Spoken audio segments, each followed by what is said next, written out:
Hey, it looks like we're live. Um, now, Robin, I haven't decided anything for next year yet.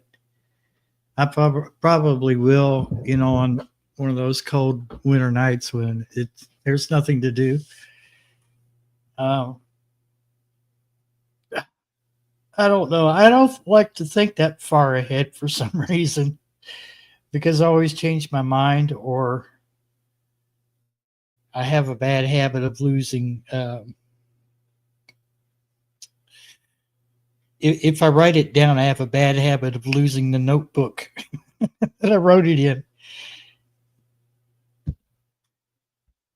Hey, what's going on? Temporal Transmissions and Crazy Life Homestead. Welcome in. What's up, Gear? He popped in. We have Robin Gardens.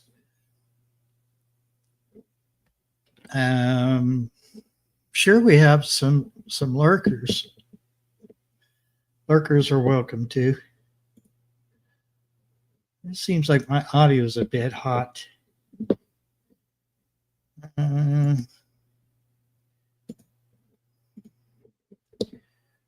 Let's see if we can. Is that still good? Is it too loud? Not loud enough? Screaming? Okay, good. Okay. I set it up earlier and didn't seem like the audio was wanting to play with StreamYard, which is a common problem a lot of people have. And so I thought I would just wait until we actually were live and then I could just mess with it then, because sometimes it's better to do it that way.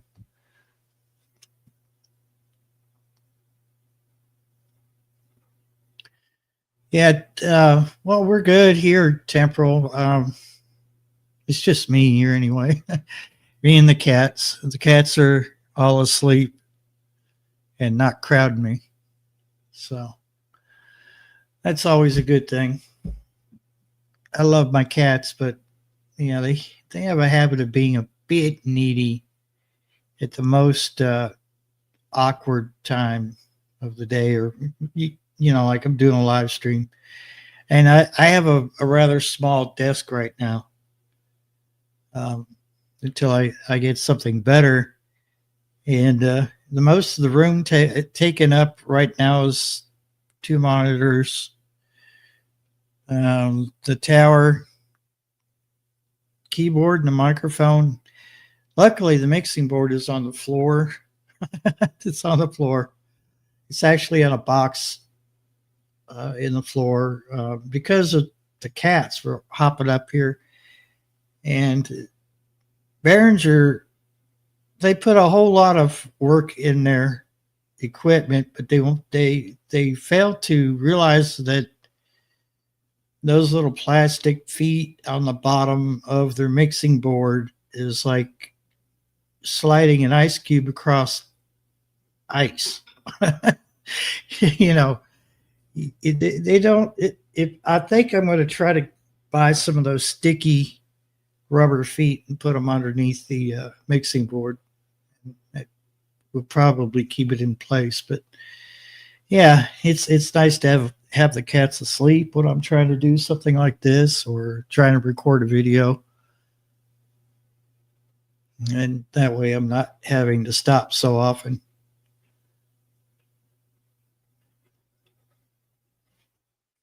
So how was everybody's week? I hope it was good, and hopefully the weather isn't slowing you down. I know Robin has been working in her garden, getting everything cleared out, and I guess ready for next year. You're not doing a fall type garden, right, Robin? I was going to, and then I got thinking about it. I'm just not really. I think I'm just more of a summer gardener than anything else.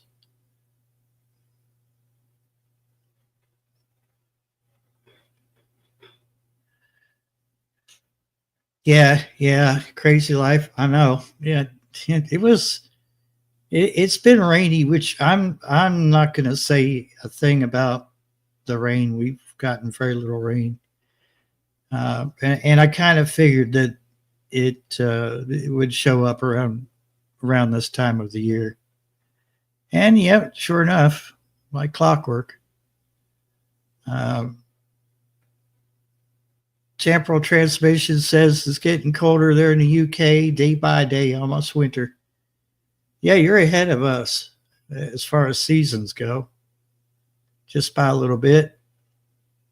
Um, Fall just it fall this time did not just sneak up on us. It was just hey, here I am, and yeah, it's we went right into the typical fall, weather that we have here in Kentucky. That I know Crazy Life Homestead can attest to this. It, although this is so far this time around, we're not actually having all the seasons in a week, which is typical of Kentucky. They, you know, they, we joke about this that if you don't like the weather 1 minute, just wait another minute. Yeah. So yeah, it's yeah. Yeah, spring and fall and the early part of summer is, that's my favorite times of the year, but the full blown summer I could do without the heat. Robin says, good week here, just busting down. Oh, I had a full garden. That's what's taking all the time to bust down. I have to work outside, then in the kitchen. Today was green onions and fennel. Yeah, but I would rather have almost too much to work, too much work to do than to have nothing to do. I think, um, but then I'm kind of scattered brain when I have a bit too much to do. I start in one section, get bored, and I go to the next section. I don't know if that's ADHD or just lack of focus. Yeah, that's me. I'm just all over the place. So if I give myself too many jobs at one time, that's usually what happens. I get overwhelmed. But my plans are to get the house ready for winter. That is my number one goal. I've found some places in the house that seem to, now that we've had some cold temperatures, not too cold. We a few nights we hit in the mid to upper 30s, and they gave me an opportunity to see, yeah, just where the cold air is coming in, and then I can stop it. So, uh, winterizing the house, just trying to keep the heat in and the cold out, and uh, still haven't totally decided on what I'm going to do as far as heat goes. Right now, I could get by with these space heaters, and I'm perfectly comfortable up there. Actually, there's one in here with me, and then there's one in the master bedroom, and they've both been on low. And I've had them where you can just click it just a little bit, and they will cut on and off. So it's been comfortable.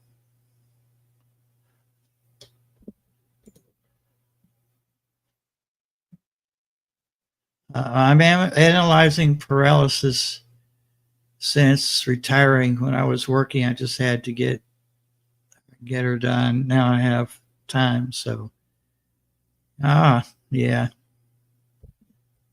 yep. Um, I see. I think what have I done here? Um, yeah, we've been live 10 minutes. Okay, I was going to put the link up before the subscriber mode thing kicked out, but it's already kicked out.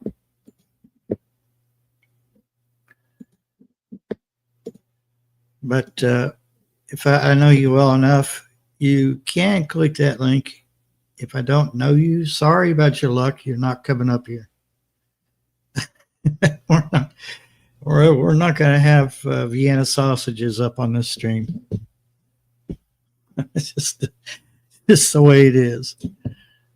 But we're running the Linux machine. I've been running it for a few months now. This is the Dell that I resurrected. And since the laptop it's DOA. It comes on, but something in the BIOS was erased. And for the life of me, I can't figure out what. But it just refuses to recognize a hard drive. And I've tried several different ones, and it's just a lost cause. So I'm happy with this Dell. It's amazingly quick for what it is. And I'm running Linux because Windows has left us pretty much in the cold. If your machine is not compatible with Windows 11,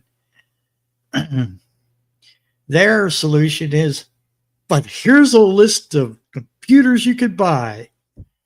Well, yeah, but I'm not in the market for a computer.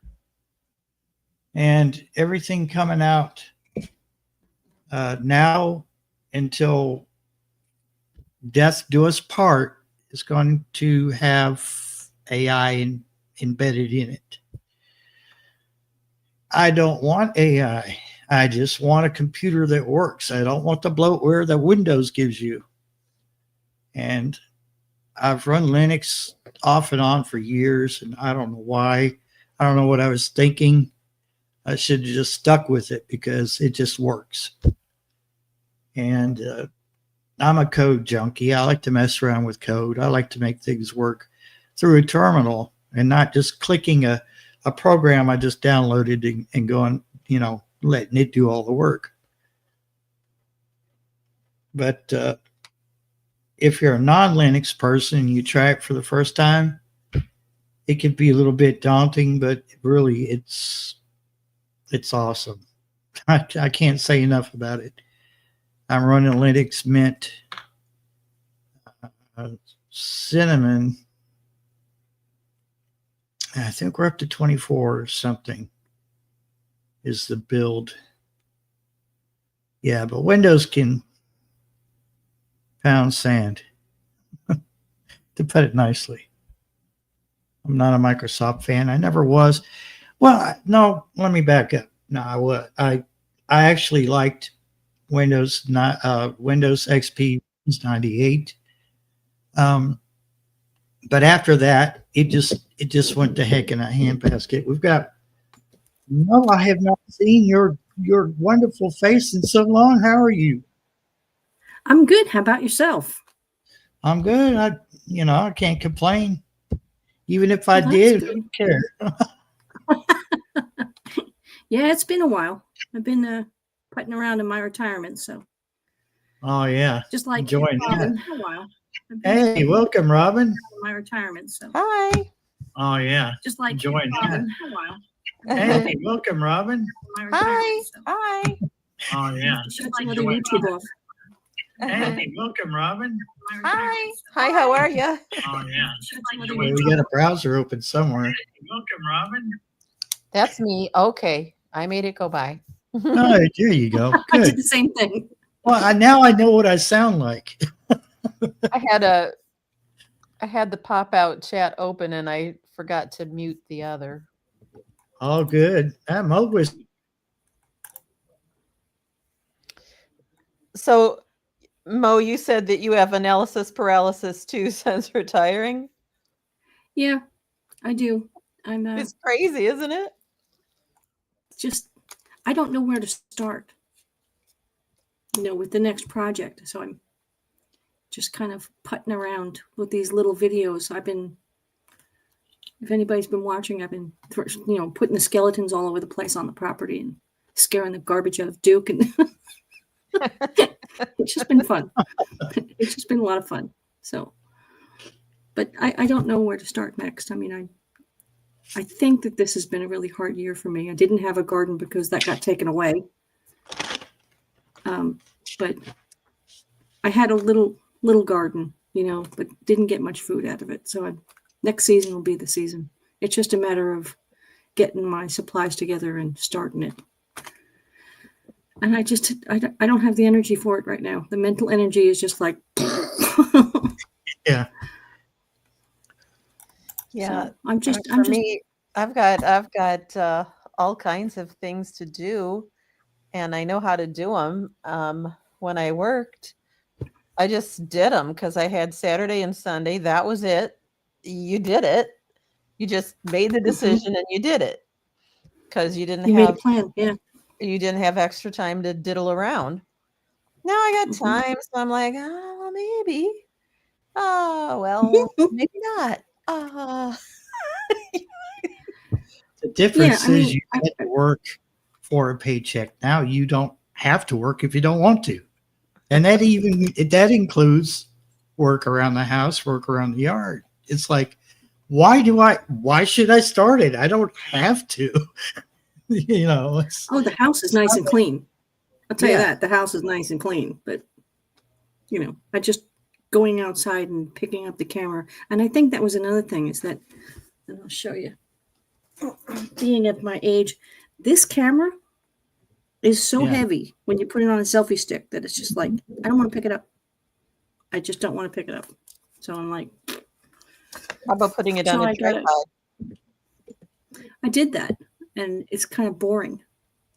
It's, Oh, because it's I- stationary. I'm in the camera. I'm out of the camera. You can't hear me. I got myself another phone. Okay. So I got Uh.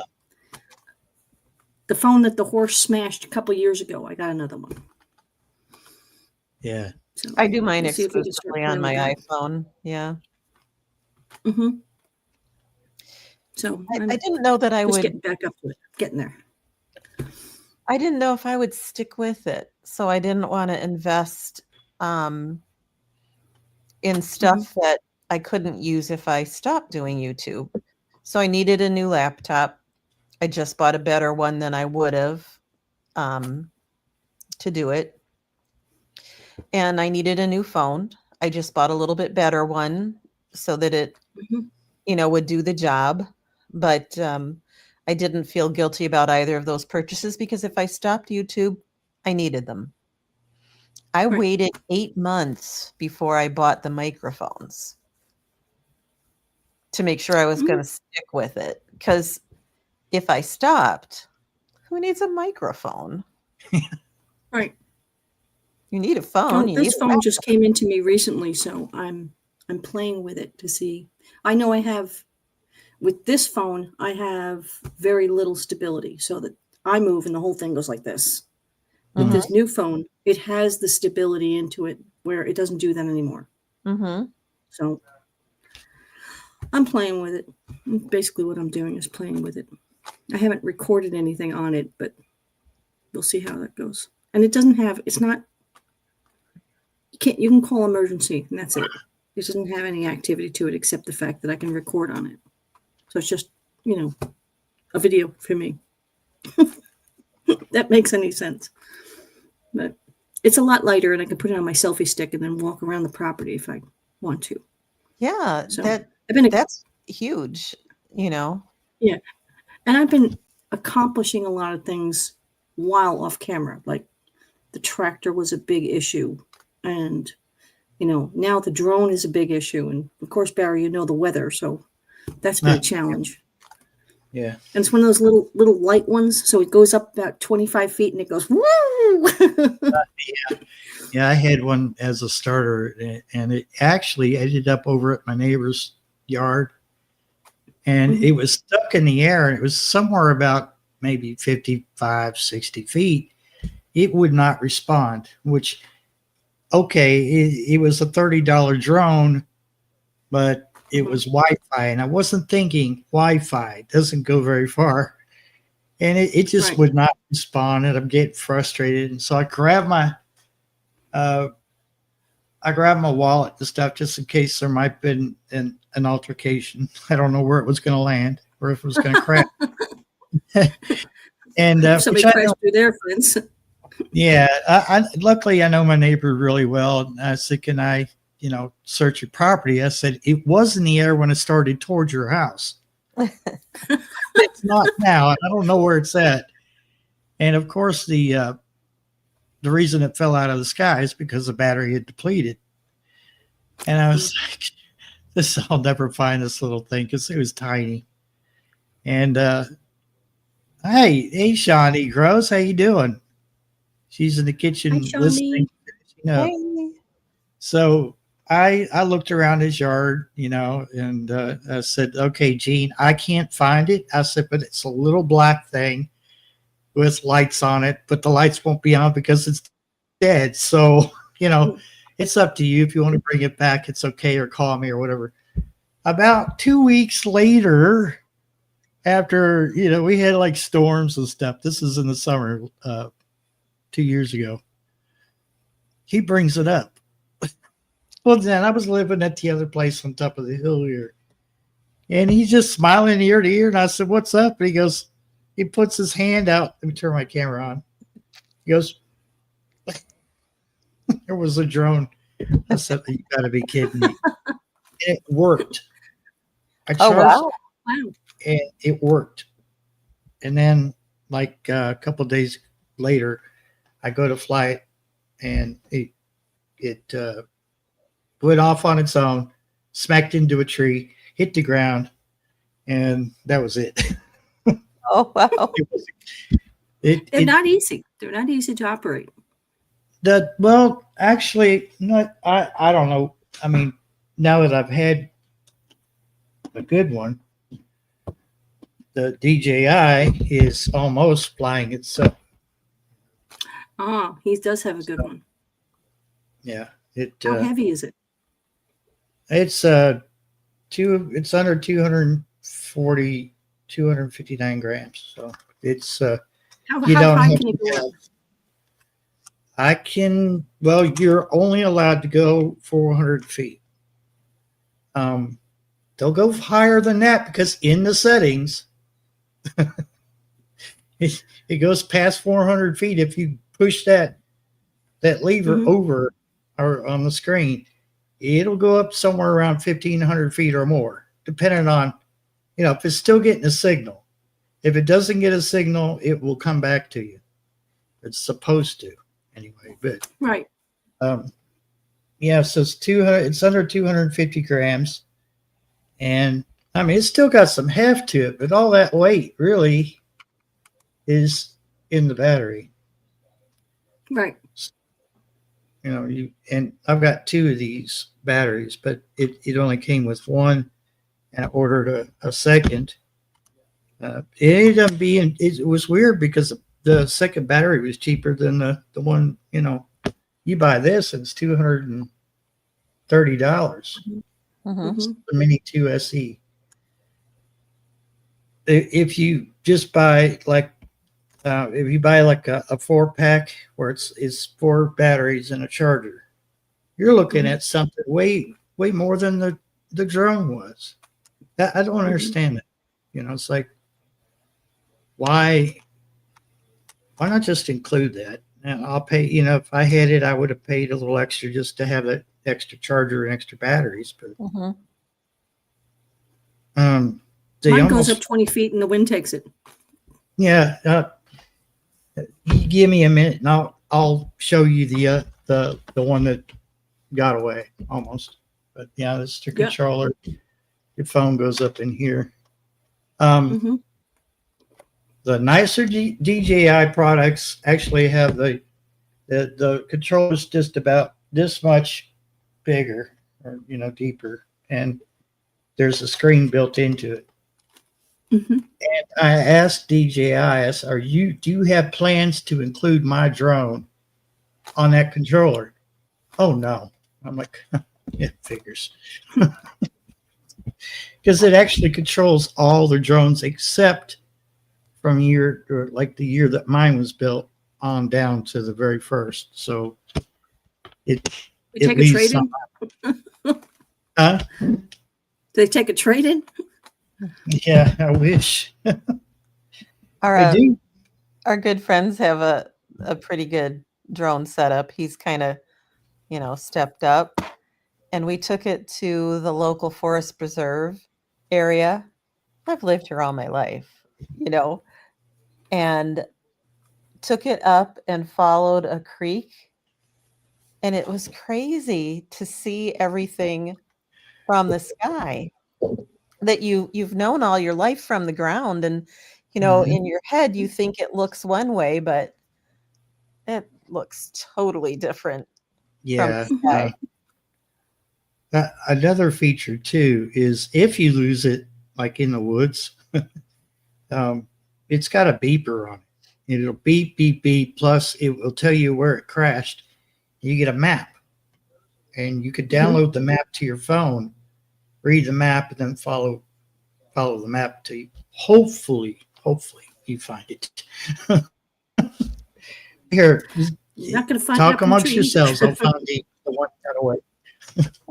Be right back. I wasn't going to stay long. I was just going to pop in and say hey and tell everybody I'm still alive. Okay. So what were you able to grow this year in your little small patch? Zucchini. I had gotten some potatoes. They were the little ones, just little, whatever could grow. And that was by the time that they had said that we were encroaching on their property. So Greg's like, just dig them up. And then we got some carrots, and I've left some carrots over there. I wanted to see how they do, but it's been since July. And they're still in the ground. So I don't know if the rabbits are taking over or not, but that's about it. I mean, I've got about Better. 20 I bet zucchini. Okay. Yeah. Zucchini are hard for me because of the squirrels. They love them. So Mhm. I built, we call it the $106 cage, because literally that's how much we spent to make this like four Oh, by here four comes by trouble. four cage. But that's what you Hmm. have to do, or you don't get them. Right. It's crazy. I was lucky. I had in the original patch that I had started when we got here. I tried the zucchini, and they just got demolished by the aphids and everything else that came in. And it was like right in the base of the plant where the rooting ball was. And I was just, when I was digging them up, I was like, not expecting it because I've never seen it happen in my gardens before. But it did here, so. Next time, plant calendula right next to it, Ooh, because okay. they'll go for the calendula first. Aphids will. I'm not saying they're going to leave your zucchini alone, but it has worked for me. Baby cakes. No. Because and then those calendula, they're sticky, and the little aphids stick to them, and so I just cut them off and whatever. And calendula just keeps, once it gets established, it just keeps coming for the season. Yeah, I think that's what mine looks like, Barry. It's a So tiny you could little say, you could That's see the little one. Yeah, that's the one that got away. Oh yeah, it's dead. But I mean, they're good for training and learning on, but you're not going to get the, you're not going to get the distance or the maneuverability like you would the bigger drones. But yeah. Mine is light enough that when it's up in the air, it will flip. You can get it to flip. Yeah, this does flips too. I think that battery swelled. Oh, maybe not. There it goes. But it stopped working once It is lighter. There we go. That battery's still good. Cool. um, yeah, one of the motors nut. I took it apart, and the motor is actually in the arm right here, Hmm. and then it's got a worm gear, and then it's got a regular gear here, but they're plastic. So when it Right. slammed into the tree, the rotor was trying to turn against that tree, and it just chewed up those teeth on that gear. So yeah, it was fun. Well, it lasted. Yeah, like I said, I'm trying to play with it where I can put it on the ground and have it hover, and then I'm trying to get it above the barn, which is 9-10 feet. And by the time I get it to about 15 feet, the wind starts doing this on me, and I'm like, wait a minute, come back here, and I get it back, and it keeps going. So I'm learning how to balance all of that. Then the wind takes it, and I'm like, okay, see ya. Now the wind will take this mini over here. It will take it. Mhm. It doesn't take much. It's just slight breeze, and it just goes. Pew. They have a wind rating in the manual, and I've got an app that tells me today's not a good day to fly. Oh wow. Okay. The app bases that on the drone that you punch into when you install the app. It tells you, okay, your particular drone, it's not good to fly it today. We don't suggest you fly it.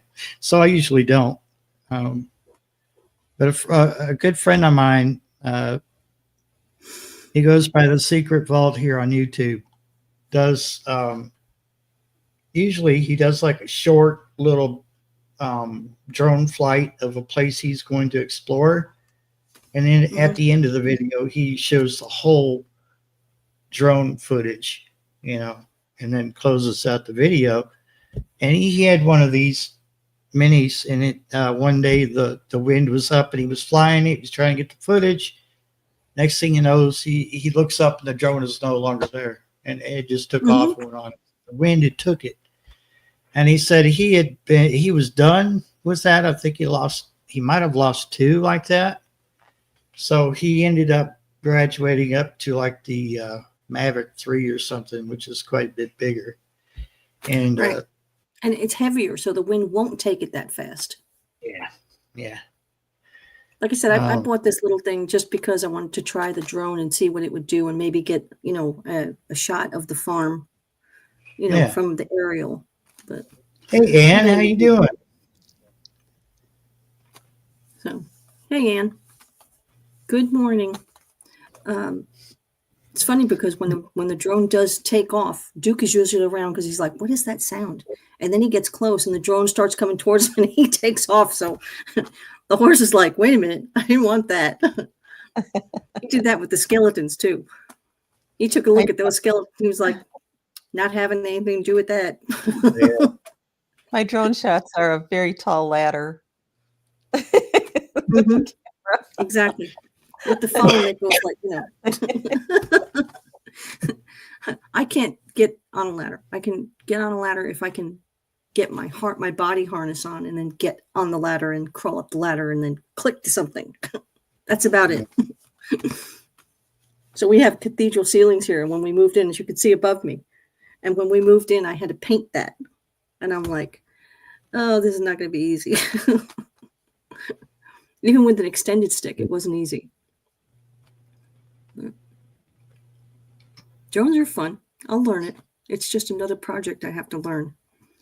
So we'll Yeah, get there. that's why to be on, when I got the new laptop to be on YouTube, I went with a Mac because that's what people suggested. And I hadn't done a Mac, so it's learning a new operating system, right? Mhm. And learning the phone and then the editing software. But you do it, right? Hmm. I stuck with what I knew. I'm a Windows, so I stuck with what I knew. I see the cats woke up. Yeah. It's about time for him to go outside. He spends I don't know, all day today he's been in and out like every 10 minutes, and he just absolutely drove me crazy. And, I was trying to work on the next podcast, and it just like I was saying at the beginning of the stream, every time I tried to do something, here's a cat. So I didn't get. But there were so many pauses in the recording that I said, no, I'm done. I'm done. So, I cleaned up a few things in the kitchen, and then I opened up Minecraft, and I probably played it all afternoon because I was so frustrated. So That was your You know escape. what I from had to do? Minecraft. I have been taking classes for AI. They've got a ton of free classes out there, and I've been trying to understand what AI is all about. And I'm pretty savvy with tech, but I'm telling you, I'm still having a hard time with it. But we'll see. So I've been classing myself with that.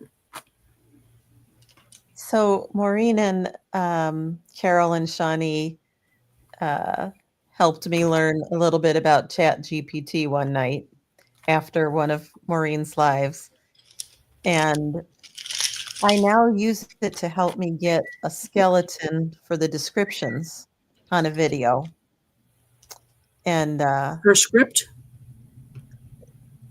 the what? For a script? No, I don't use it for a script. When I want to write the description for the video, I put everything in and it helps me get like a skeleton, and then I can just make it mine. But that it's really helpful. It makes it go faster. hey, Carol. And I also tell it to, help me put in the SEO that they suggest to have it work well. And then, do you know Bowtie Life in the Garden? Kind of. He did. Dave did a little class with a couple of us just this past week. And he's deep in it, though. I mean, he is so deep in it. He'll do like Barry, like you said, to make a script and everything from it. I can't be that deep. But it's great that it's helping me do the descriptions. It's so much faster. And if you wanted to put timestamps, it'll help you do the timestamps like boom, crazy fast.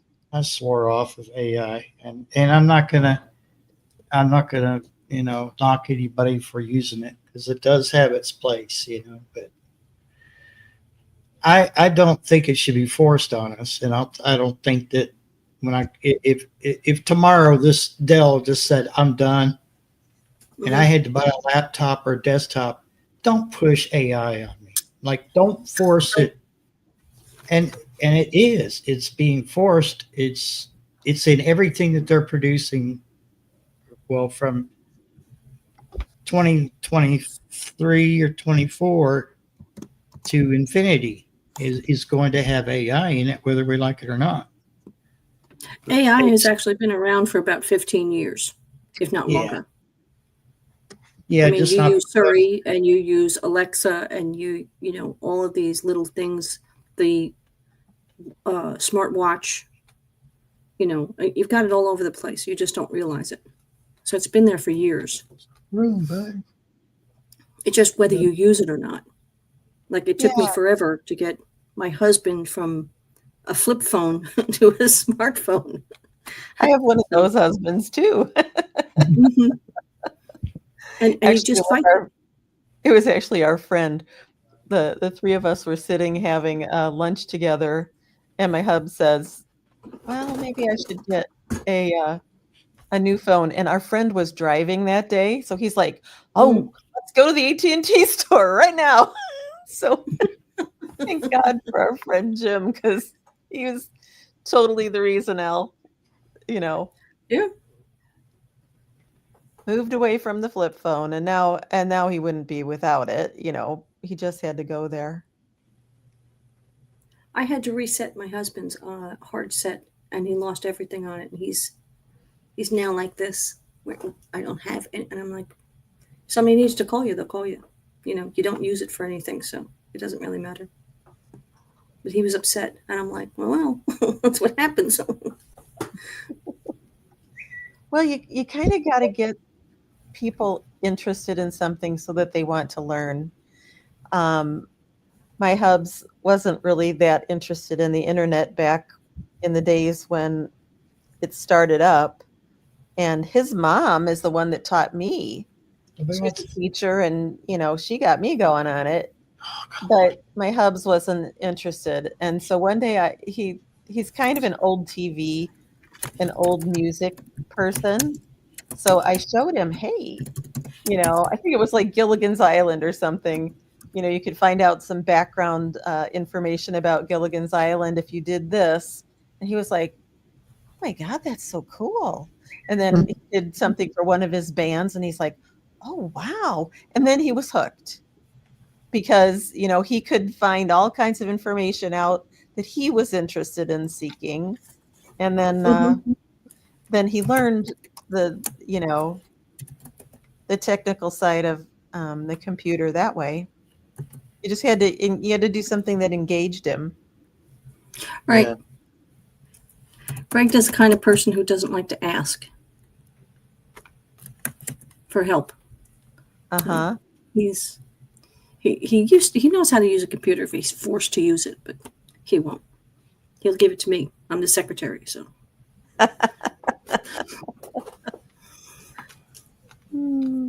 I think the hardest part about Hard Set was I couldn't remember any of the passwords that I had put in. I thought they were all the same password, and they're not.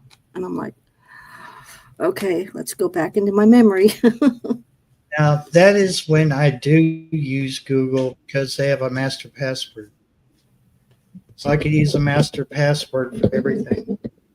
And welcome to the stage, Shawnee Rose. Hey, Shawnee. There she is. Hey. Welcome to the stage, Kentucky Godwin.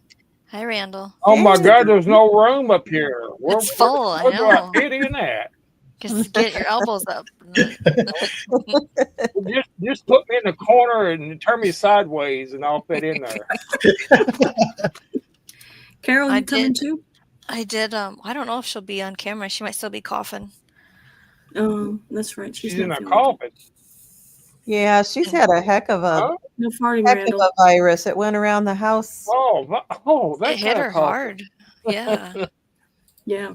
Okay. I stopped on my project. This is how far I got. There's still like space in it. I don't think I'm supposed to have space, but it's carrots, ginger, turmeric, garlic that I grew. All of that I grew, and I'm gonna You try grew and the ferment turmeric. it. I grew turmeric. Yeah. Well done. It wasn't very successful. I should have fed it, apparently. Or let it sit in the container longer. Like I harvested it too soon. It But I takes will months. try it again. Yeah, I put it in the container, I think February. But I didn't feed it or love it or anything. So I will do it again though. I did the ginger, and it didn't like being outside. It loved being in the house. So if I do it again, it's just going to stay in the house. I No, got ginger- more of a turmeric harvest than my ginger. Did you? And Ginger so- don't like it out there when it's cold. And it doesn't like full sun. It And likes it the doesn't like shade. wind. No, And it doesn't Gail want to gives be overwatered. Greenhouse. Sounds like a greenhouse issue. A greenhouse. Yeah. But I understand that Oh, don't say that, when you Carol. grow it yourself, it Weird. is so much more fiery. Did you find that? So I haven't put it in my mouth because of that reason. Everyone Oh. says it's, and I'm not good with fiery, and so I'm hoping this tones it down. Okay. But working with it, it feels different than whatever. How old is the store-bought stuff? I don't know. And it was easier to work with the skin, taking the skin off. And I just was sick of shredding and chopping. My I hand was did it going again. numb. I brought Barry. What do you have there? I brought Dr. Mario up here. Hi, Dr. And didn't even know Mario. anybody was sick on the panel. We do well Oh, in the chat. We have Aw. someone He's sick. got a big pill. He's got a big Uh-oh. pill right there. And whoever wants it can have it. Wait a minute. That's a mix of both the pills that they offered Neo. Mm-hmm. Does he have Do you any want teas? the red pill or the blue pill? You get both of them. How about that, Barry? Where would you like it? Sorry. I'm sorry. The pickling. Valid question, Barry. Valid question. I guess I could have waited on that, but I thought I did reiterate. I was done talking. It's okay. I'm sorry. Go ahead. It could wait. Go ahead. I was done talking. That was all. Oh, that's No my woman bad. has ever done talking. About Oh, that my jar. Lord, I'm Don't gonna lie shut to my me. mouth. I'm gonna shut I my have to mouth figure on out that if one. I'm supposed to fill it up more with the liquid brine or if I'm supposed to put more. I didn't have any other jar that would fit the weight because I have wide mouth weights. And Uh-huh. I think all the jars I have here, I have jars at the garden property, and I'm not driving there at night. Are you kidding me? So tomorrow I could grab a different jar and move it if that's okay to move it. I don't know what I'm doing. So is that a half gallon? I don't know. It's like it was a pickle jar at one point. Oh, okay. That's a Because quart. I went and bought She got her hand underneath it. It's a quart. the mason jars, Could be a half quart, gallon, probably. to do the fire cider, because I was looking at the other jars when you buy them individual, it was like more expensive than to buy a case of 6. Huh.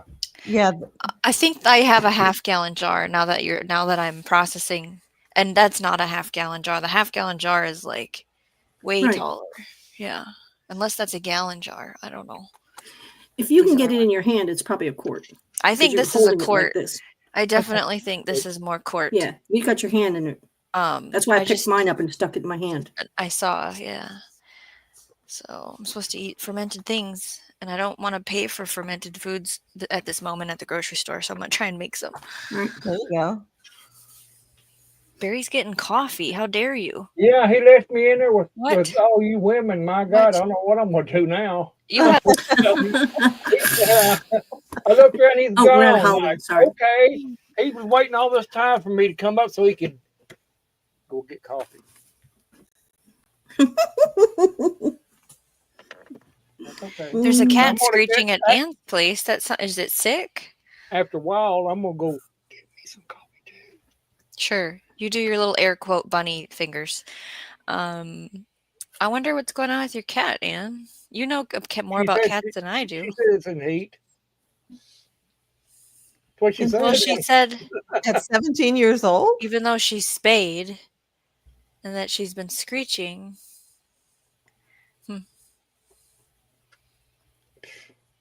Who knows? Oh, Carol's driving around with Those cats- canning jars in her trunk and they're not padded and protected and she hit a bump. Oh boy. You got to film Oh, it now, Lord. Carol, when you open that. I'm all up. Go slap the vet every month. There you go, Carol. Well, you should have. I guess they'll be okay. You'll know that they're good quality jars by that, you know. And then Yeah, of they're- course- Yeah. I didn't need 6, but when you buy 6 and it's cheaper than buying 1, what do you know? Mhm. We're Yeah. gonna buy Buy 6. Uh-huh. We'll come up with more stuff for you to make in them. Yeah. I put my big girl pants on and did the fire cider, so it's my baby step. Right. And I haven't built mine yet because I haven't bought any apple cider vinegar. How did it taste? I just had to text, Shawnee for 2 days in a row. Did I do this right? Did I do that right? Did I? Yeah, we were like, add more stuff, more things. It has to sit for at least 6 weeks before she can even try it, Mo. She just started it. Another little thing I found out that apple cider vinegar is pretty good for. What's is that? If you got chickens, Mm. put 2 capfuls in 2 gallons of Their water, water and it keeps them cleaned out, and you don't keeps their gut Yeah. healthy. salmonella from their eggshells. I know guys that got salmonella from just touching the eggs. Hmm. It I didn't know keeps that. them I didn't know. hydrated. You know, it made good sense. Mm-hmm. I don't remember if you have chickens, I don't Mo. have- Do you have I chickens? don't have no chickens, but good to know in case I do get chickens. Well, Would Have given it work on cats? I want to try to. Will it Mo- work on cats? I'm gonna catch one of my cats and I'm gonna say it. I'm gonna give him 2 catfuls. Barry, what do you say about this? I don't know. It's almost like you can't give cats onions, so I just feel like I don't know. I don't know. I don't know either. I'm just talking. I'm not a vet, and I don't play one on YouTube either. So. Just- Mo, do you have I chickens? thought you did, Barry. Not yet. Okay. Like I said, that's one of the projects, the building projects that needs to get done. It's just to Okay. find a dry island on her property that doesn't flood. Yeah. I would love to have chickens. You can actually have them here in suburbia. You can't have roosters. But I just can't fathom in the middle of snowstorms tromping out there to feed them. You're right. I am a wimp. Every day, Robin. Every day. Like, ugh, what? You Robin, build I have you, a horse. I have you a build horse. your So I conveyor have to belt. go out. Yeah, it would be easy No. for Mo. you Yeah, I have to go build out. you a conveyor Yeah. belt going out to the chicken coop. She's and out like just 3 feed times a them. day for horse chores. More than that, Heck. because now he's all alone. So I Conveyor have to, belt sit somebody with him planned. and keep him company. Yeah. Yeah, you take it very But seriously. we're working on that. We're working on that. I talked What's to your the plan? farrier, Okay. and the farrier has said that he's going to keep an eye out for a mare that needs a new home. Okay. So keep your fingers crossed, and that could happen. In fact, speaking of Duke, I have to go out really quick and give him a look-see Yeah. and walk Yeah. the dog. Well, So I will be right back. Sure. yeah, Okay. Enjoy the outside You time. guys, we'll still be anybody here. else want to come up on the panel, or Oh, we got Who's room out for there? one more? Get up here. yeah, get on up there. Is there a supermoon this week? Anybody know? Huh? Do what? There's what? Supermoon. Is there a supermoon this week? Supermoon. There's a I want to say yes. Yes, it's supposed to be a super moon. What day? Yeah, Oh, the 5th. it's, Wow, the- Wednesday. Got to get the party ready. it's got a funny name this time. Oh, what is that? Okay. Let's be, Okay. the beaver moon, I think, is for November. Yeah, that's it. Yeah. Oh, that's the one. Yeah. And it's going to be like 222 miles away or something. Is that right? Or is it 222,000 or 100? I don't know. Well, it takes 3 days to get there from Earth. It'd So be supermoon. That's all I remember hearing. we were up in Wisconsin for the harvest moon, and I thought, oh, this will be so pretty over the water. It's going to be big and gorgeous, reflecting. And it was pretty, but it's not. It's big. It's huger here. Oh. You think? Oh yeah, definitely.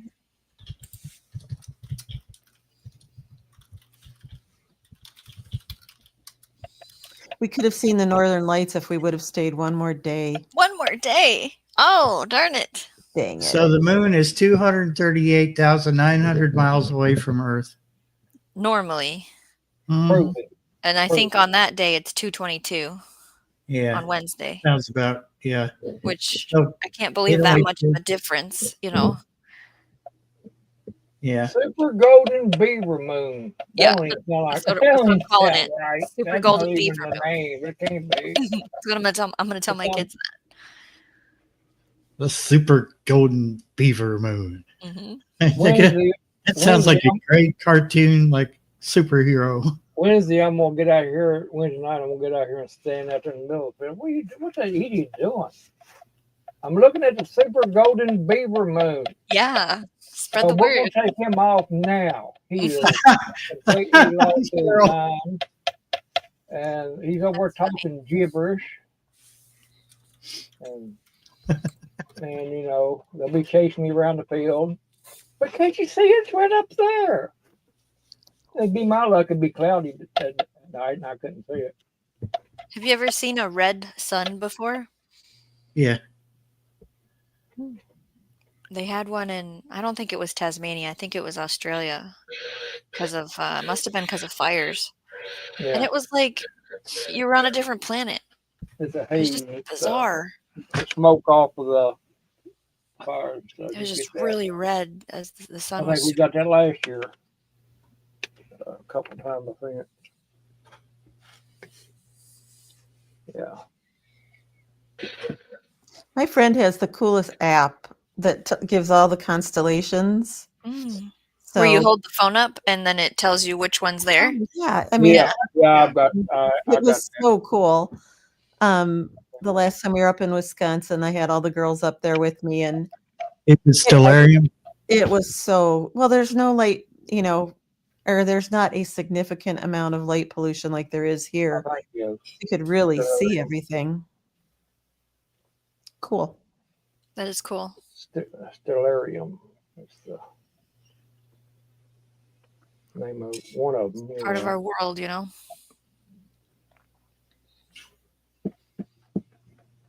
Super golden beaver, man. Is that when all the golden beavers come out during that time? Cool. Sure. Oh, well, I'm just wondering where they got the beaver from. That's I could go get my book. Could they called it super golden rabbit moon or something? All right, let's say let's ask. Dragon moon. It'd been awesome.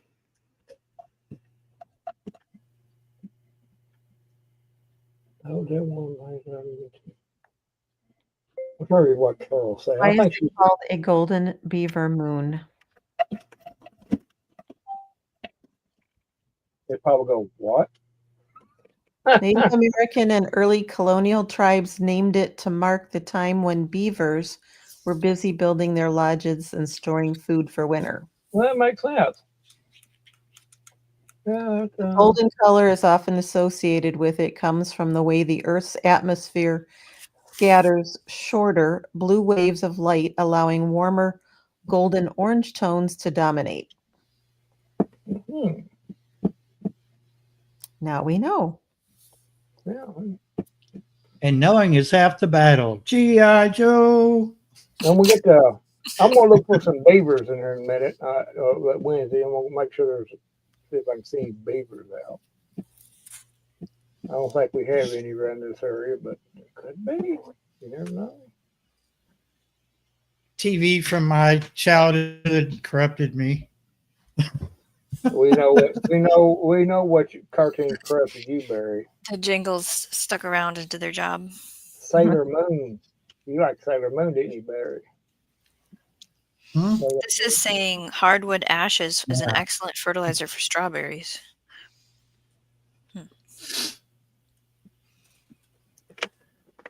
My sister one of my sisters liked Sailor Moon, but she had to go to her friend's house to watch because I think parents were against it or something. I don't know. Or no, her friend had cable. That's why. Mm-hmm.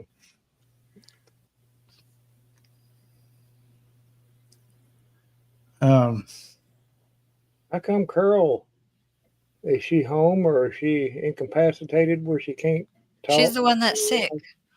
Oh, She's having a bad day and she's sick. There's Oh, two things. And she's been sick now for a couple of weeks, right, Carol? I feel like it's going to be 3 weeks tomorrow, isn't it? Wow. I don't know. It's been At forever. least two. Yeah, for sure too. wow. My weekend was all screwed up. No Carol live, no Maureen live. I know. Yeah, I was like, has the calendar been messed with, or do I have the right month? Where is everyone? Yeah, it's I like you know. stare at the wall and you go, now what am I supposed to do I know. for 4 hours? I wasn't in the mood to entertain people. I've had an interesting life over here, so sorry I couldn't fill in the space. No, Normally I pick it up, you know. perfectly understandable. Things have just been really that I can't speak for the rest of you all, but I feel like things have just been a little bit off kilter lately. Yeah. It was a totally weird Halloween. We had 3 trick-or-treaters. 3. And normally you have like 60 or what? Anyway, between 30 and 60, yeah. So I was they I was anticipating somewhere around 30, and then it was such a nice day. I was like, oh, I bet we'll get more because it's nice. Yeah. Well, no. weird. Did they all move away? Well, I mean, the neighborhood's gone through cycles. We've lived here for 35 years or more, as the kids grow up. But then there's always a new set of kids, coming behind. There's 70 houses in this subdivision. And there's a big apartment building, which is close that they could, walk into the subdivision and have. So, Yeah, it's not like you weren't advertising candy here. You did a pretty good job at attracting. We give candy out here, well, people like to drive down here to look at, our Halloween display. You are driving a van and handing out candy. Here you go. Hi. That's hubby. Throw it out in the middle of the intersection. I missed. What happened? What just happened? I He wasn't wa- looking. He walked up for a snack. Welcome back. Okay. You're muted. He walked up for a Yeah. snack. Oh, okay. What's the snack? Tell me more. There he is I don't again. know. What snack are you making yourself, babe? I don't know. Oh, we're just perusing. Normally she's in the dining room, so I try not to interrupt. Yes. Oh no, you're fine. This is But a family oriented stream. This is the So laid back there we night. go. We're not doing anything educational here. no. If it was, I'd leave. No, but Well, be bored. okay, It'd be- Randall, you it'd be said it, not bored. me. Name as I go by. We're like Pink Floyd. We don't need no education. We gotta get ready for the week ahead of us, though. It's Sunday. Is everybody ready? Oh yeah. Oh, now How you're you going to getting give me an delivered, babe? earworm, Barry. I like that. Oh, so- another earworm. Yeah, you had one the other day. Oh, yeah. I don't know where we were, but I had one from the oh, was it at the party? from the party at Enix. Did you watch the interview today, Robin, with the doctor guy? I didn't. Was it good? Well, I asked a bunch of questions and they answered them, so I'm gonna say it was No. good because I like Cool. it when I get answered. Uh-huh. Yeah. It makes me want to go to the website and get the printable. Well, I don't know if they're printable, but there's guides for what he was speaking about. And there's ones for adults, ones for kids. They call it pediatric, and then one for an edible garden. And I want to read through the material. And he gave suggestions for either websites or cookbooks It's somewhere else. talking about like whole food eating.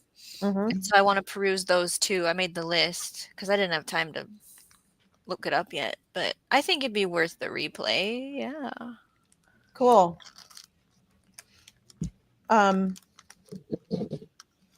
No, we were Enix Channel, the Urban Gardener. He played the Little Shop of Horrors film from like 1960. And then there was like a little party. We all came on, did a little panel thing, changed costumes a few times. And then there was the musical version of Little Shop of Horror, which was really good.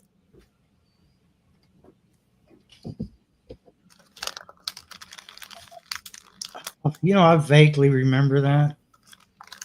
Like, I've been on a nostalgia trip lately, like for several months now. And without getting too political, I think a lot of the stuff we're seeing in the news kind of triggered it, and yeah, it's just like, do you remember when, or these candies, which they're still around, but they're like, these candies you can no longer buy, and Remember the 80s when you can come home when the street lights came on and you went to your friend's house or you talked to your friend on the phone, bike riding around the neighborhood, things like that. It was like it's hit pretty hard here lately. Toilet paper in the neighbor's apple tree. Yeah, We're talking about Halloween. No. There's so many things that I did as a kid that if I had a kid right now, I wouldn't let them do. Oh, it's dangerous now. It's really dangerous. I would take my bike and I would go literally, it was not unusual for me to put 30 to 40 miles a day on my bike.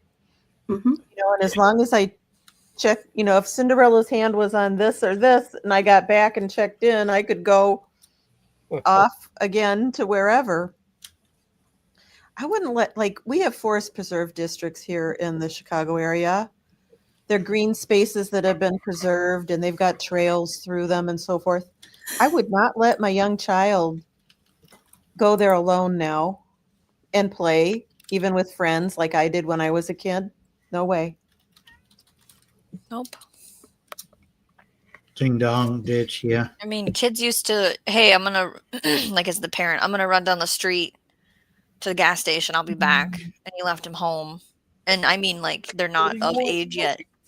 People don't do that anymore, right? Okay, then you go out. Oh yeah, I'd get a nickel or a dime. Where was I going? I was going up to the pharmacy to get my 5 cents worth of penny candy, right?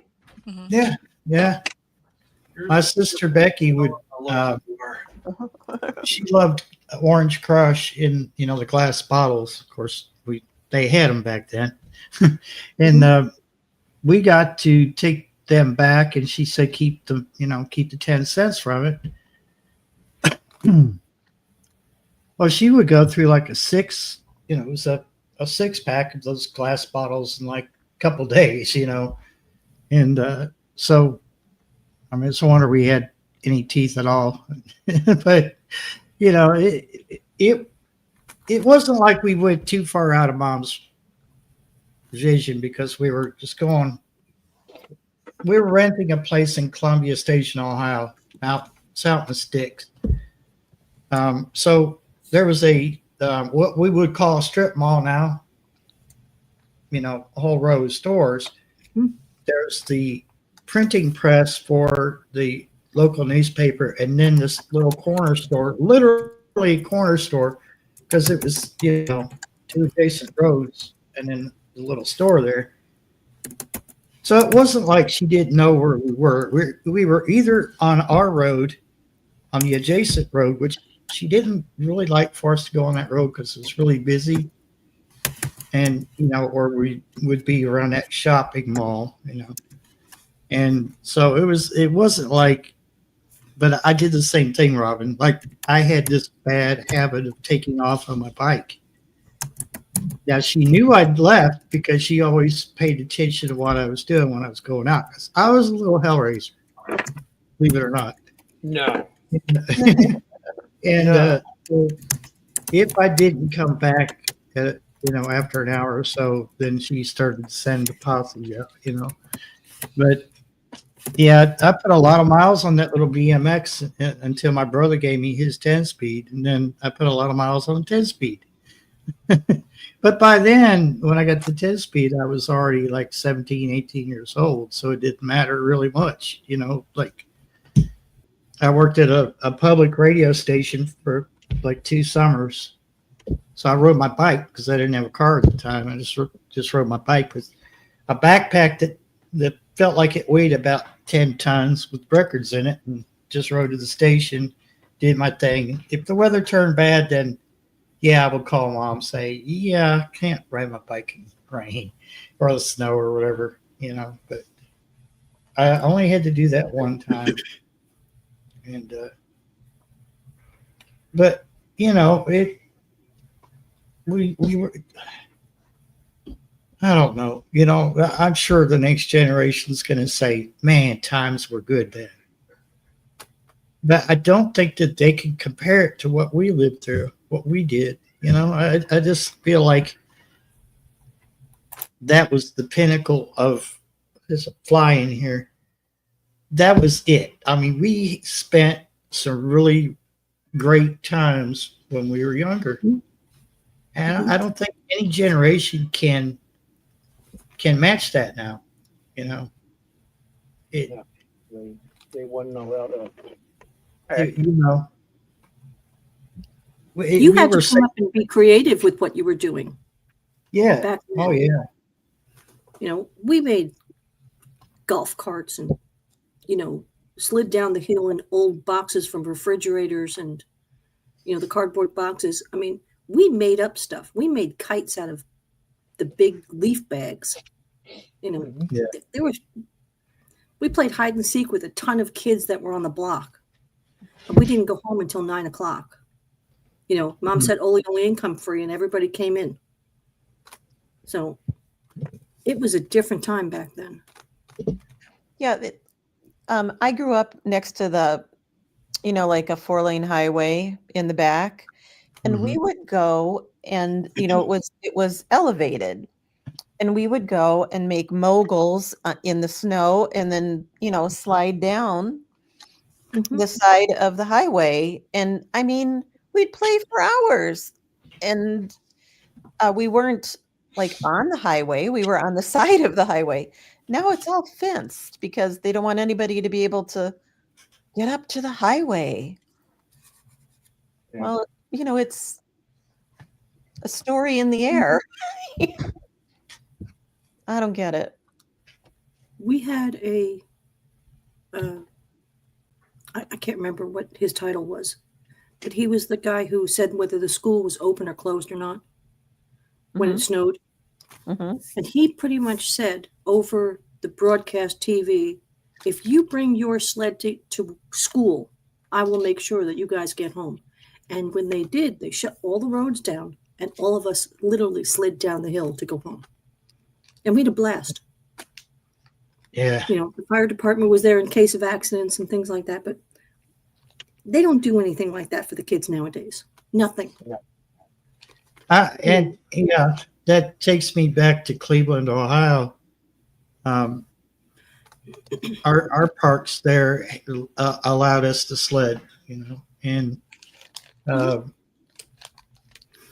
as long as we got out of there, I think it was dusk. I think it was dusk is when you had to leave. So right before dark, you had to leave the park. But I recall there being adults and kids in the park, and it was dark, you know, and we were still sledding. But I think there had to have been a cutoff time.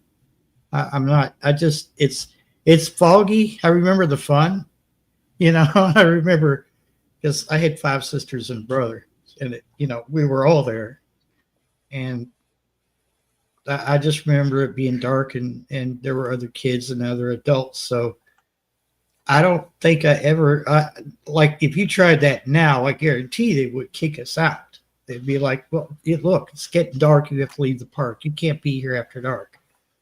You know, and I imagine that because Cleveland is not what it was when I was growing up. It's not what it is. That's not the same city I grew up with, is what I'm trying to say. Mhm. Yeah, Cleveland had its rough neighborhoods, and you stayed away from it. If you had no business being there, you stayed away from it. No harm, no foul. I can't even imagine, like, you know, what that is like now. So I would say that it's you probably want to walk around in packs, you know. Yeah. Then you're not safe. Yeah. When we were kids, you knew everybody in the neighbor, or at least I did. I knew everybody in the neighborhood, and if something went wrong and you were 2 blocks away from home, there was somebody there, an adult that you knew and trusted, you know, to help you. Mm-hmm. Well, again, not everybody sued everybody back then either. You know, True. everybody sues everybody. your kid gets hurt on my property, I'm going to sue you, or they're going to sue me, or give me a break, people. When did the trust stop? We didn't, and I'm not saying that that time in our lives didn't have its turmoil, and again, I'm not going to get political, but we had stuff going on. We were at the end of the Cold War, and it's like we were moving towards the end. Let me put it that way, because it didn't actually end until like what, 80 something. It wasn't like we didn't have political problems or whatnot, but it didn't affect us on the level it does now, because it's in our face every freaking day. That's Even that's the trying internet. to avoid it. The internet's caused that. Yeah, We're exposed to it 24/7. that's the biggest problem. I think I feel like, Back in the every day, Walter Cronkite gave us the news. Now, Right. everybody gives us the news, and they gave us a little lie and a little truth. You only seen that of an afternoon late, and you might catch the occasional radio, on the news, on the radio, if you happen to be passing by a radio. Other than that, you didn't hear anything.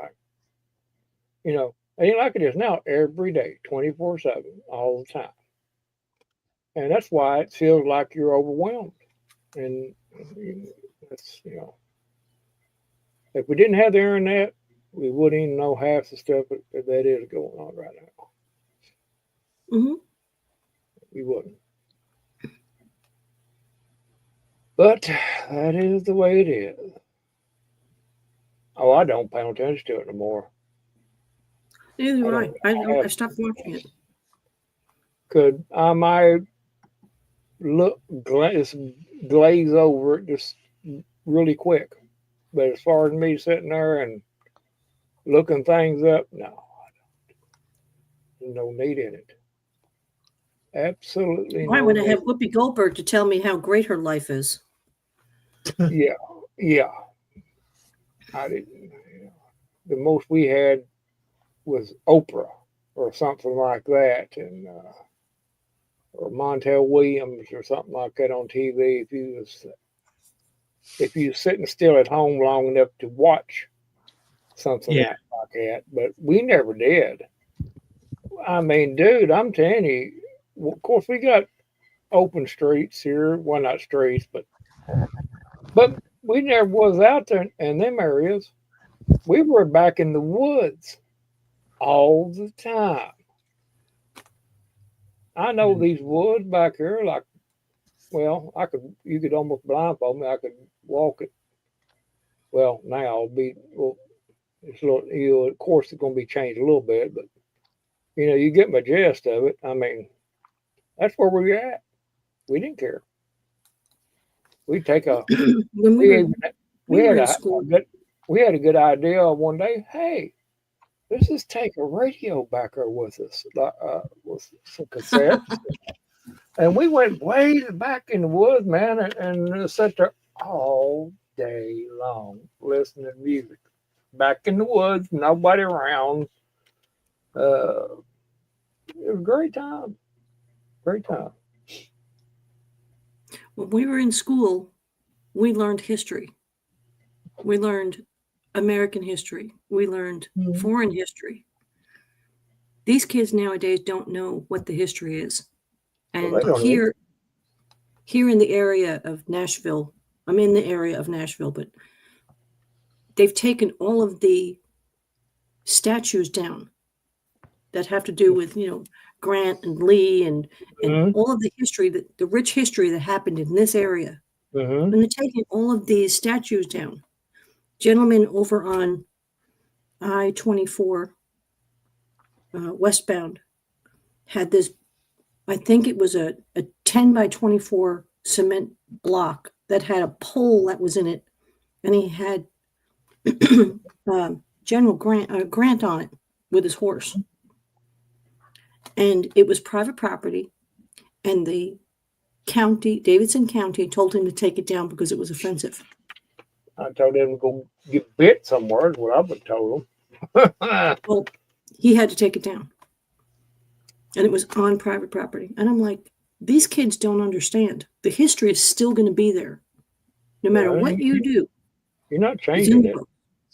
Because there's people like us who is going to repeat that history. Well, Maybe. not repeat, as in history repeats itself, but we're going to tell what we were taught and what we We know. vocalize it, right?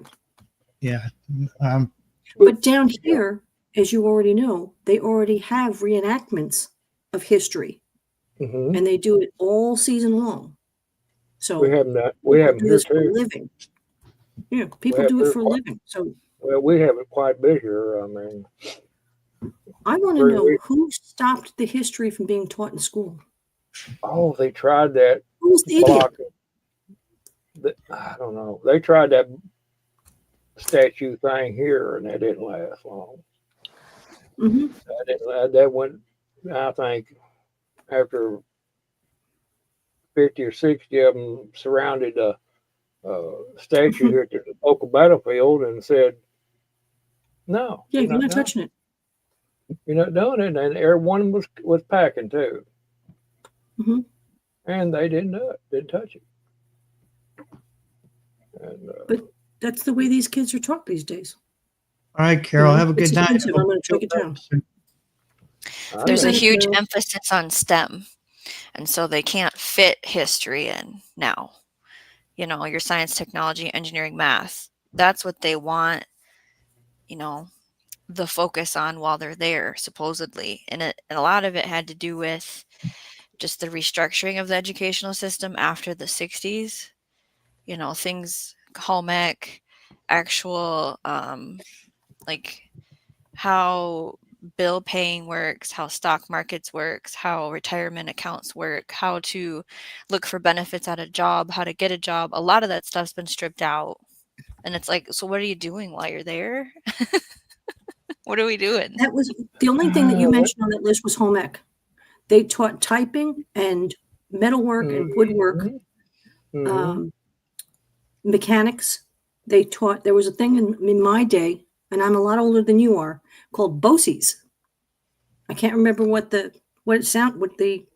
technical term, what it was about, but basically it was technical training. You went to Well, even school told for how hair to and nails and mechanics and but I don't know what the acronym stands for. even They taught had them how to That's what balance a we were taught. checkbook too. My high school had a full woodworking shop, a full auto mechanic shop, and it still does. But they've actually expanded, and now there is like pre-med. They went different areas too. Yeah. And the kids can learn while they're still in school. Mhm. So I'm pretty lucky to live in the area that I live in. Mhm. BOCES is a Board of Cooperative Educational Services, Shared Education Services, Career and Technical Education Training. That's As what far BOCES as I stands for. know, as far as I know, we still have our woodworking and metals and automotive. I took metals, and I wish I would have had time to take more of that wing of the school's departments. But I did band and choir the first 2 years, and that ate up a bunch of time.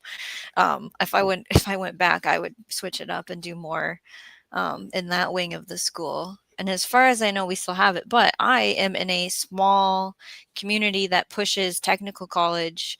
You know, we have lots of programs to help people in our community go to our technical college and then get a job in our community versus shipping them out, because when you go out, a lot don't come back for education.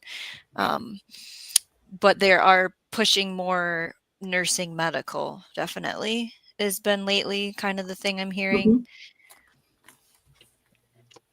Yeah, that's where Because after COVID, nobody wants to do medical. Hmm. it's went down quite a bit on the nursing part of it. there's still good money in it, great money in it. If you got the patience and the compassion and stamina to do it, it's the medical field. You can make a lot of money, but I would There's a like lot- more homeopathic, holistic doctors than modern medicine. There's a I'd lot like of to start teaching, sustainability and survivaling. well, Well, I'm they a big fan of teaching gardening in schools. Wish we did that. Yeah. well they That's what got I'm saying. I mean, be we got self-sustainable. what was it we got? there we are got- some schools that have greenhouses and those kind of egg. We got ag programs down here. Yeah, 2 people in our group run them in their area. Now Uh, they're What's doing his it, but they name? didn't do it when I was a kid. The high school got Everything that I did when I was a kid was type. I'm a typist. The highest I think I typed was 125 words a minute. Holy bajolies, Mo! You're awesome. Nuts. It's nuts. That's fast. Keyboard's on fire. I didn't even think about it. People would dictate to me live. Back then they had something called telex. I don't know if anybody's ever heard of it. This was way before the internet. Mhm. This was the internet. And I would type live. I typed to France and Japan and China and, all over the place. And I would type it live. Numbers, everything, without looking at the keyboard. I'd close my eyes and just listen to them and just start typing. And some guy asked me, have you ever taken a typing test? I said, I haven't taken a typing test in probably 10 years. And they gave me one. And it was 125 words a minute. I was like, I didn't know. I just typed. That's Well, I yeah. crazy. typed some woman's we got 90 was FFA. crazy Dissertation. fast. You were above. dissertation, and she said it would probably take her about a week. It took me 2 hours. And it was a 15-page dissertation. Well, we got what they call the FFA here, Future Farmers America. Mhm. Mhm. That's still going strong. Yep, here too. Which surprised me. Surprised me they even still have it. It's not as big as it used to be though. I live in an agricultural community, if you guys haven't picked up on that. So I think We most haven't. of, I never would have figured it. Never would have figured I it. think most of Minnesota I think is he's making it agriculture. up. the whole state. Like, so I think it was back in about 2015, I believe. The vocational school that I took my last 2 years of high school, and learned broadcasting. My last year at that school, we got all new equipment. So over the summer, we came back as seniors, and wow, like we had this really nice studio and a new transmitter. So you can imagine, like in 2015, finding out, like I graduated in '89. So in 2015, I find out that they had a transmitter failure, and it, instead of fixing it, which I can understand, they had to actually do like a fundraising for a lot of their programs, which I never totally understood why. But evidently they had just said, everybody just agreed, which everybody is just a school board. Well, the transmitter failed. It's going to cost too much money to fix it. Let's just shut it all down. And they were actually talking about shutting it down. I think it was in May, but they ended up shutting it down earlier. I think it was May 10th. So the station that shared our frequency, when we went off the air at the end of our school day, the other station took over. So now they have that frequency all to themselves. But it was such a blow. It was like, because I had in my mind that I was going to go back and I was going to say hi to my old teacher. I knew one of them was still working. The other one, I think she left. And, you know, it was a shame. It really was a shame to find out that they just quit. And then I found out a little bit later on through Wikipedia, of all things, that they had actually created another program, and it's like a media arts program. So they do touch on broadcasting, but it's more of a digital form than what it is the analog like we had. We had hands-on, you know, we had to select the 45 and throw it on the record player, you know, and cue it up and all this stuff. We had to get our own news off the AP wire machine, you know, little teletype thing in the background doing, you know, real fast, and tear it off there, pre-read it, and then get into the studio and do the news live. And it just blew my mind, you know, like, no, they just said that was it. So they've kind of absorbed it into more of a digital media program now. And they have a mock studio. So they still have the studios there, but they're upgraded to digital. You know, they got computers doing everything. But they don't broadcast anywhere. Our TV studio was that way too. We had a TV studio. Like years ago, before I even got in there, some of the programming went to what do they call it? Public access TV on cable. I don't know if anyone remembers that. It's some of the most corniest, you know, homegrown programs that, you know, if you bought little time on that public access on cable, they would air whatever the heck you gave them, except, you know, you couldn't show things that you shouldn't show on TV. That's a given. So later they dropped that, but they still had the studio. So we actually had a live studio. We could actually do, you know, television production. We learned how to use the cameras and lighting and sound and editing and all that stuff. And our FM station was live. So it was really cool because it was hands-on. You actually were doing it. So now, hey, Popcorn, good seeing you, bud. Now it's kind of like throwing some computers in front of you, playing some songs, and pretending that you're broadcasting to the world. You know?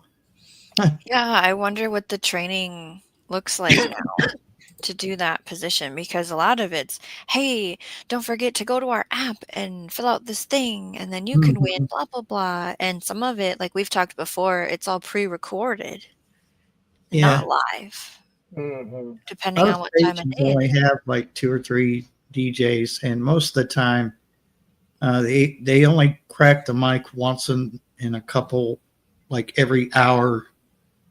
They might do something at the top of the hour and at the bottom to make it seem live, but the rest of it is actually pre-recorded Right.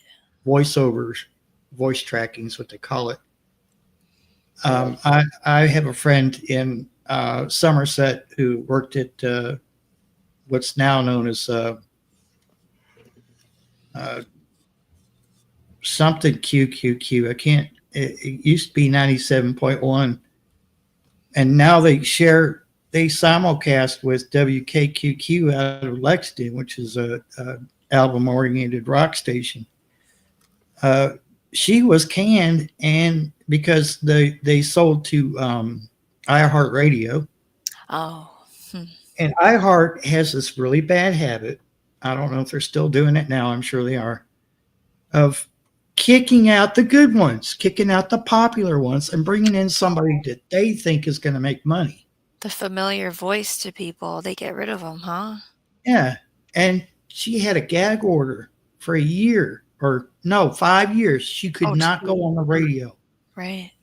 That's and weird. I was like, you have got to be kidding me. Right. People knew her like for miles, as far as that radio station could reach. And people knew her in other states because people could listen to her show on the app. Mm-hmm. And then it was just like, no, you know, corporate radio is just, it's garbage. There was a gal on at Nightberry and I know she did it out of her basement because she would talk about it. Mhm. And she had these sections where when she's not playing music, it was like deep conversation. I think her name was Delilah. Yeah, Mhm. yeah, she was And is she popular. on anymore? Because I don't have the radio on at night I, anymore. I used to hear her. She's I remember syndicated, You I know think. Delilah, right? She it might, was it might have been a Good couple voice, of years ago. good That's all I remember. conversations. I have no clue if she's still a show anymore. because she was gaining popularity like George Norrie and Art Bell. Like she was getting up there almost in popularity on their level. Because I mean, Coast to Coast AM and Midnight in the Desert, those programs brought a lot of listeners because on AM, no matter what state you lived in, you could listen to them. Oh, yeah. Mhm. They did a lot of paranormal, a lot of UFO and stuff like that. Mhm. I have only listened to one of her programs, so I never got to finish. And then I went to go back to it. Mhm. It was somebody had recorded her, so it was on archive.org, I think is where it was. And that's the last I heard of her. I bet you she doesn't She have a show anymore. is a national syndicated radio personality, author, and songwriter. She hosts a Wow. nightly show featuring love songs, advice, and listening dedications with I've heard her on estimated 8 million. So it's still 90 playing? 96.9 when I heard her. Yeah. Okay. Now, I Hey, remember. She's syndicated, so she's all over the states. Yeah, it says that she's out of Reedsport, Oregon. 96.9. Yeah, she was good. Good radio. Or is still, I'm sure. I don't know. I haven't listened to her. She's on Facebook. I wonder if she has a YouTube channel. DELILAH. She's on iHeartRadio too. So that's where Hey, you catch Robert. her. Hi. What you cooking, Homestead Aquarius? Or wait, it's Sunday. I think I know what you had already. chicken. Like me, chicken. I made a chicken today. Did you? Uh-huh. Yeah. What came first, the chicken or the egg? Oh, I need some eggs. We're down to 10, I think, left. I don't buy eggs that often, but when I do, I seem like I go through them so fast. I started buying the like 52 count or something because we use eggs for a lot of things. Oh yeah, hot Hot dogs. dogs tonight. Oh, what? I can get down with that. Hot dogs, huh? Not a corn dog? Gear says fried chicken tenders, corn, and loaded mashed taters. It was good. Oh, did you put it all in a bowl like KFC does, Gear? You know what I'm saying? I bet it costs a whole lot less than KFC. Whatever. It's like $46 if you want to have 12 pieces of chicken and some sides. Right. It's gross. Like, We Yeah. we like Popeyes, but gee, if you don't have a coupon, it's like whoop. Oh man. try to Yeah. make it have a leftovers. Like, how many meals can we get out of this? Yeah. Yeah, Yeah, Randall and his wife and I, we love Lee's, and we had a KFC. Now it's a bank. Yeah. Because people didn't want to spend that much, and plus I think they had some problems there, didn't they, Randy? Just Yeah, they were crappy towards the end. yeah. So I think their score was going down. their health Very scores, health Right. department. Very much so. I didn't care for them towards the end. I thought it was a waste of money. Which is funny because but we have the first KFC here in Kentucky. I told them as much too. Barry and Randall, has anything new opened up or being built in your sometimes we talk about We businesses got a that liquor. should We leave. got a liquor / grocery market that's opened up, and Okay. we got another big, large building being built. I don't know what that is yet. What's the grocery one got? I don't. I've never been in it, man. Don't Okay. tell me to either. Is it weird vibes? You're not going in there? Well, no, Yeah. I just not going in there because I don't like to, if anybody can't be all that good. Yeah. Some people say they got a little diner in there that you can go in there, and Boy. I don't know. Yeah. I may at some point just kind of walk through the door. Oh, I'm lost. Can you tell me where so Oh, and just so get a lives quick at? Oh, by the way, perimeter I'm check. looking around. Yeah, Hey, I didn't know this place was here. It wasn't here 2 months ago when I come through here.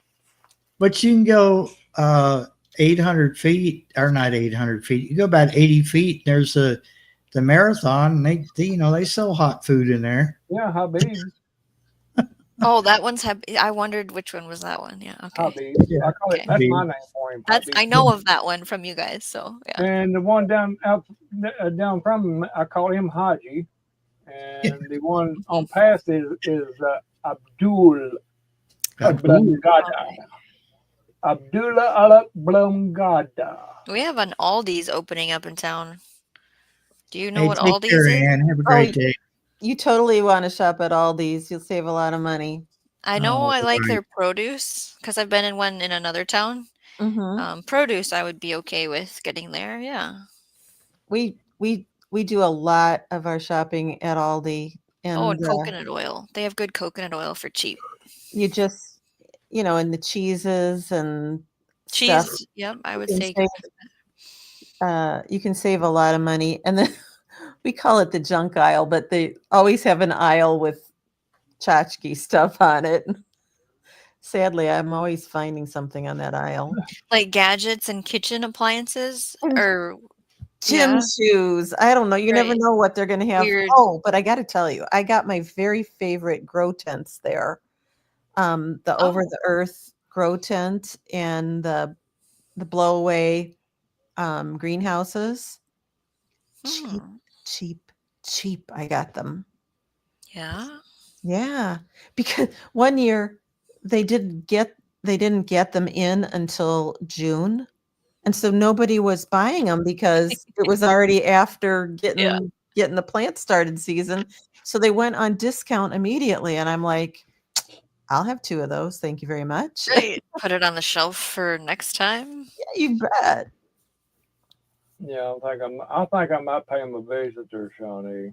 I'm just gonna walk in the door like You gotta report back and tell me what you found. I'm going to walk in there like I'm looking for something or somebody or a place. Can you tell me? Oh, I didn't. Oh, y'all got a place to eat? Hey, do y'all have any beans and cornbread? I'm pretty hungry. How much y'all charge? Y'all take a check. I don't have checks on me. Gear says used to use Aldi for canned goods. Now I just buy frozen veggies or fresh veggies. I am also team frozen, but my husband prefers canned, so I gotta have both. Shawnee. What was with the exhale, Barry? What are you judging me for? He judged me before I did, so. I'm making comments like that, but here I buy like mixed veggies, in a bag, frozen mixed veggies. So, That's what he likes. yeah. And I'm not eating. But I use it for soups a lot of times, or That's just the side. Shortcuts, but the Yeah. peas he wants canned peas, I want frozen peas. That's where we're just gonna buy both to make both people Right, happy, yeah. And I buy fresh. There Trader you go. Joe's. Yeah. We have 2 mayonnaise. Oh, the mayonnaise is a whole thing here, Mo. At The Which whole one? thing. What do you Which got one? going on at your house? Dukes. my house, Dude, yes. Dukes, but we will we have do Hellman's Hellman. and we have Miracle. Okay. I have Hellman's for not me and Chosen. I like Chosen and the kids like Chosen, but he insists on Hellman's still. Chosen the one with avocado oil. Yep. Okay. It's so good. It reminds me of Miracle Whip, and that's why he doesn't like it. No. Well, Duke, he did try the Dukes. And he liked I don't it. think There there's you go. Dukes I here. wasn't a fan. Where'd you get that at, Barry? Where'd you Walmart. get that at? Walmart delivery. The fridge. Oh, jeez. You just made his day. You know it, don't you? You just So made he his could show off day. his mayo. He'd been all day waiting on somebody to comment about Dukes so he could just Now, jerk that now jar there's out the application refrigerator. differences, right, Randall? So like the Hellman's mayo, I can put on the outside of a piece of bread and put that mayo side down on a hot pan versus Hello, using my Miss butter Gigi. up because it's made out of, you know what it's made out of, the Not fat really. and the egg oil. Eggs and fat. Yeah. I would use it for that, but my chosen is definitely for all my sandwiches. What if somebody mixed them up in one big container and you wouldn't know the difference? You can totally tell the color, the texture, the smell, the taste, all of it's different. Yeah. Immediately, I could know. Ah, I would One know. has I more would- vinegar than the I I other. would- would be able to apple. tell the difference between Hellman's and Duke's. But I Hellman's, mean, and Hellman's Duke's, I is don't know. fine. I feel like it costs more. Oh, it does. But I mean, like for my taste, I'll gladly pay a little extra. Mhm. But if I don't have it, then I will get, whatever brand I can afford at the time. But my number one choice is Duke's, and somebody made me a believer. And Duke's mayo, Gear Grinder said. Mhm. Yeah, he eats a lot of pasta salads during the summer, and that takes, how much mayo? A lot. Well, thank he you very puts it on much, his Barry. burger, and he puts it on Thank his you for hot that. dog. You We know are what? talking I'm just mayo. gonna have to go get me a jar of that now. Well, the thing about this is If you that want how a often bacon, do you lettuce, know and tomato I made salad. Oh, it? the BLT, yes. God, Got it. everybody's talking Well, about you go out and Duke's buy now. I'm mayonnaise. gonna have to check it out and see. Mo, have you made it? What, the mayonnaise? Yeah. Yeah, and he said it was too runny. Okay. I have not even tried because there's critics all up in here, and I'm not even going to listen to it. I've made my own. But again, Where's how the often do you critics go at? store and buy it? It, I'm not no it Twice a critic. year? takes, yeah. Buy Well, mayo? Mayo Mhm. probably 4 times a year. Yeah. I buy it like 2 times a month over here. It's on Well, everything. Golly, How do you Johnny, use you them? just- 4. We're 2. Right.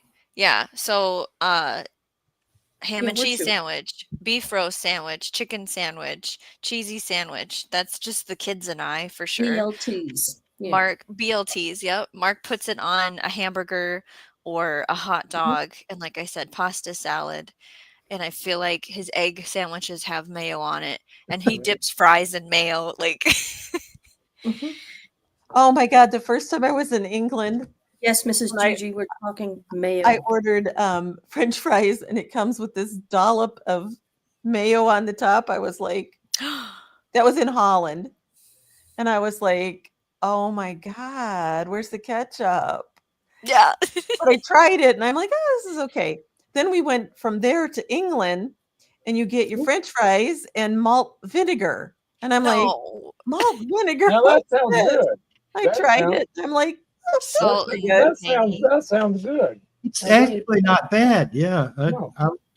Because what I do, I'll eat French fries with mustard on it.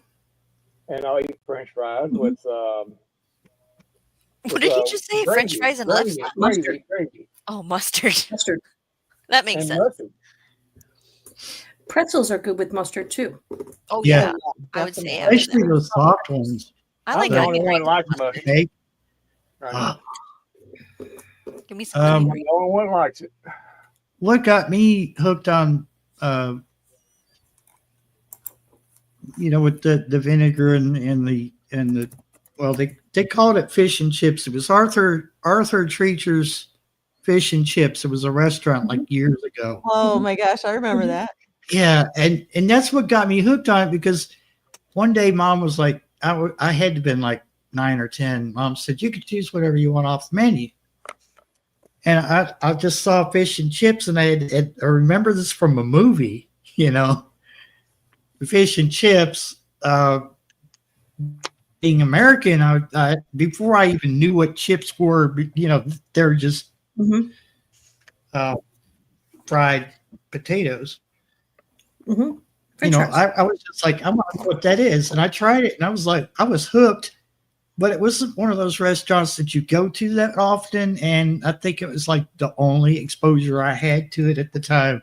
I remember that to this day and I had to recreate it. and you know, I got kind of close to it, but I mean, I don't have any tallow, so I, I couldn't really, you know, exactly get it right, but it was good. Right. Up by me, they in New York, they used to have a place called Chicken Delight, Oh, and they had better chicken than anybody has today. yeah. Can't duplicate it. They're out of business, but I can't duplicate it. Shawnee, you don't like cauliflower. That's a no. Oh my God. You Around must not here- have watched my I'm not a interview big at the fan Urban of it. Gardener because I talked about how that's a no grow for me, Randall. Boy, you don't. There's Roasted a cauliflower with fast food garlic that powder is and red pepper flakes. That sounds growing good. like crazy called Raisin. Weird. Raisin cane? Yeah. Do you have those around Never here? heard of that. Mm-mm. I It's have good. heard of it, but I've never seen one. Yeah. It's good, I but like it. I like it, dear. I don't care what if Shawnee don't or not. I don't care. I like it. He's still on cauliflower. well, Randall, down, hush. down in the South they have Chick-fil-A everywhere, and Mhm. we would go Yum. there and we liked it. But the Chick-fil-A that they put in by me sucks. Yeah. Brockshire, Winger, We just have a truck. mustard on saltines. There's a Mm. Chick-fil-A truck that comes here every like 3 months. That's interesting. It's all over the South. Do they sell cauliflower? It's like a church on every corner. Do they sell cauliflower? Shawnee? When you were a kid, where was the food place you wanted to go to the most? But when you were a kid, McDonald's. A&W. where? McDonald's, maybe? Who's going first? McDonald's. A&W. McDonald's. McDonald's. Arby's. I They always had, wanted. they had I had Arby's when you were a bottoms kid?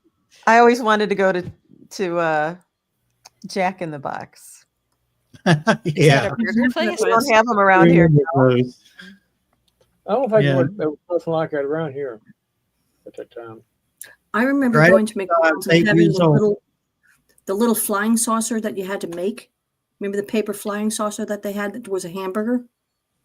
That's how old I am. I don't remember that. But my parents wouldn't take us into McDonald's. There were 6 of us. So 8 of us would have to go into McDonald's, and 5 of us were toddlers and above. My brother Mhm. Patrick, my sister Marion, and I are a year apart. That's how fertile my mother was. Yeah, right. I'm 63, my sister is 64, and my brother is 65. We never did eat fast food as a kid growing up, really, to be honest. I don't remember ever eating it. I really don't. The only fast food we had was when we was eating on the run. And we'd run through the house, grab something to eat, and run out. I remember hot dogs being in a wrapper. And Mom would take the What raw was hot that? dog wrapper and give it to us and say, go outside. I think I grew up on fried bologna sandwiches. Oh, I remember bologna. Can you not spell? Miss Gigi, I gave you a wrench. I mean, a wrench. Lord. Spell cauliflower, Blackberry. Spell it. Why don't you have your breaded cauliflower and fried? I wish I quiet. did. You Your making me cauliflower hungry rice. now. I got some okra right here in the cup. I ate about half the cup. FLO. Fried okra. I love it when it is steamed. Mhm. And What was that? What else was that I ate tonight? You like one of those It was cauliflower good. pizzas? They're actually very good. I just threw mine away Who's- because it's been in my freezer for a year and I'm too scared. Blue dress. That was a dumb move. It's I really did. A I blue totally threw it dress. away. Now I'm not cold. Say it again, Robin. a cauliflower crust pizza.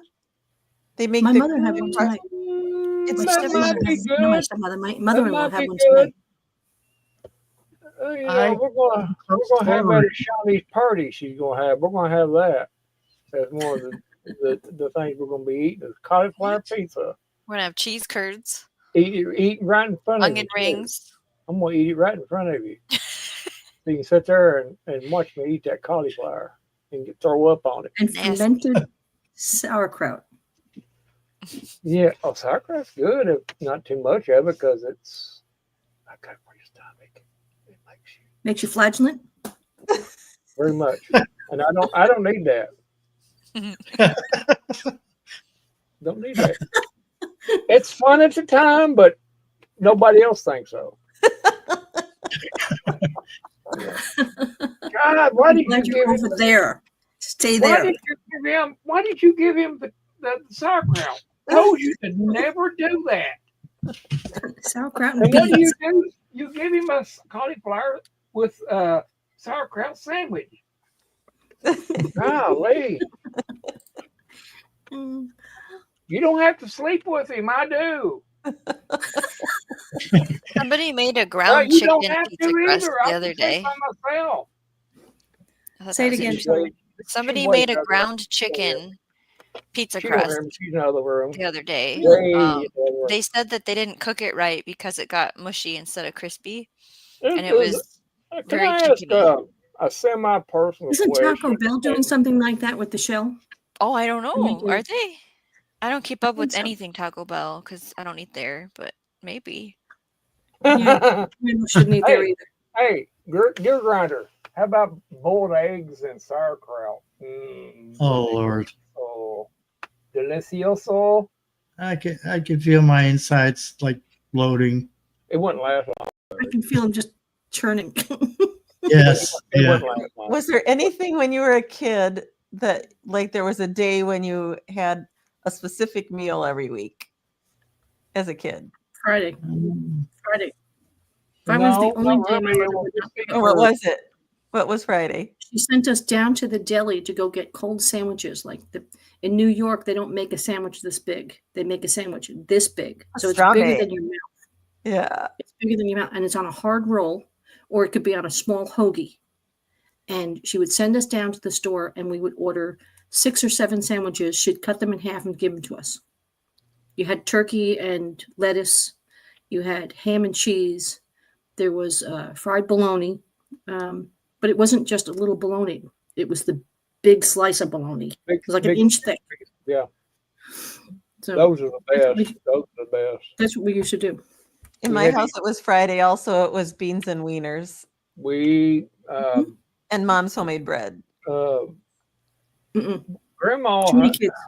We stayed with grandma. We lived with grandma for 4 or 5 years. Grandma, grandpa, and they had a great big garden, and there was just constantly vegetables and pinto beans, stuff like that. I mean, rhubarb pie, just different things, Bologna, we'd eat bologna every once in a while, But we go to the little country store, and reach in that cup and that little container thing, and bring out that big roll and start slicing it. Nobody, and I never did see him wash his hands at all. Never did. Yeah. Come to think of it, I never did see They him wore wash his plastic hands. gloves. They didn't have their hair knitted up. They didn't have any of that. You going? Mom would make And a now huge I pot think of about beans. it, them 20 probably scratch his butt. Boy, That sounds good. I think Sundays was usually a roast, Mm. and Mom made like the most excellent roasts. I mean, they were just, You had them fancy dinners anywhere. we could afford food a lot easier back then too. Mom would make, when she made a roast on Sunday, then she'd make hash on Monday. And I would look forward to the hash more than the The roast. roast. Mm-hmm. How about Miss Gigi? What's one of your favorite meals there? And I believe she's in Sweden. Just don't kill me if I'm wrong on. Cauliflower. Johnny, what was yours? We had a breakfast for supper night. We had a pizza night. We always had a burgers thing that was I don't know about every week, but that was definitely on rotation. And I remember looking forward to when we go to Perkins, which was it's a diner. It's kind of crap now, but Yeah. You got cauliflower there. I'd get pancakes and Cauliflower. whatever. But No, Did That's what did you anyone like. here? That's just like the banana Go ahead, bread, isn't it, Sean. Sean? I don't eat that either. Yeah. I know. You don't like We've had this bananas? conversation. You don't remember, Randall, We've the like had this hour-long live conversation. stream we had about Mhm. I don't remember that far remembers. back. You don't like bananas? Oh my God. I eat bananas, but not banana bread.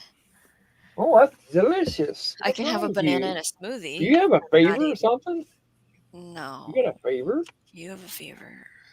I probably do. I wish I had got a fever. No, when you're trying to feed Cauliflower. 6 kids I kept some and cauliflower. work full time, it was kind of hard. So she taught one of us how to cook, and I cooked everything. I cooked roast chickens and steaks and pork chops and meatloaf, and I was 10, and I learned how to cook. So the one day that I wouldn't cook, I was just like, okay, I'm done. And then she would say, okay, well, we're going to go pizza or do something else. Ah, yeah.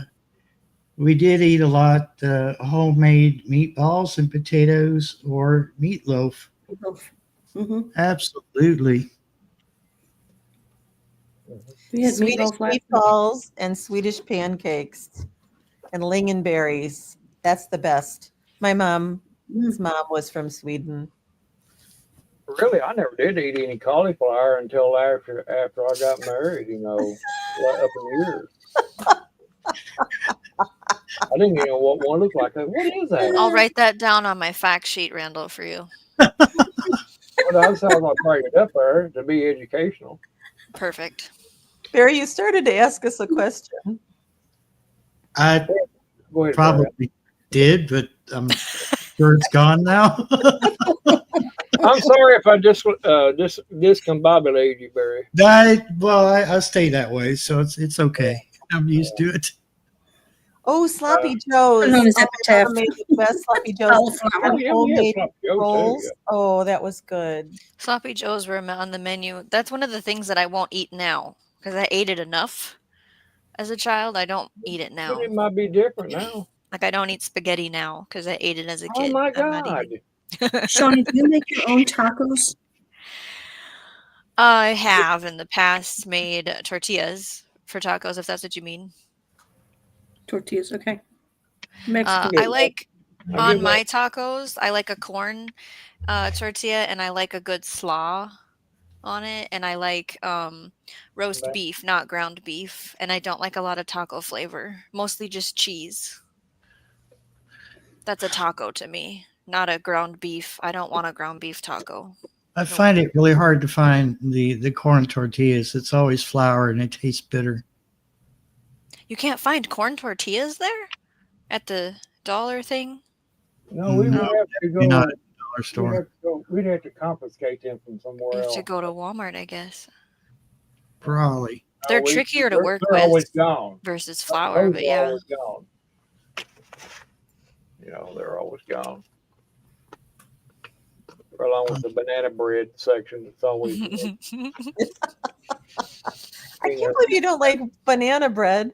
No. Warmed up with a little cream cheese on the top. I Oh can't even my get a good, God. decent banana bread around here. People from Michigan or Minnesota come down there and buy it. He just moved you to Michigan. Randall, I'll make you some. Oh, Radio J Talk. What are you doing? Hey, Jonesy, what's up? buddy? Hey, You must be home now. Maybe not. I don't know. Everybody likes what they like, I guess. That's what I'm saying. Is I'm deprived of the good stuff sometimes. I Just- like a corn tortilla because I want a crispy, chewy, crunchy. What? It's a more authentic flavor, I think. But what do I know? I'm And not Mexican.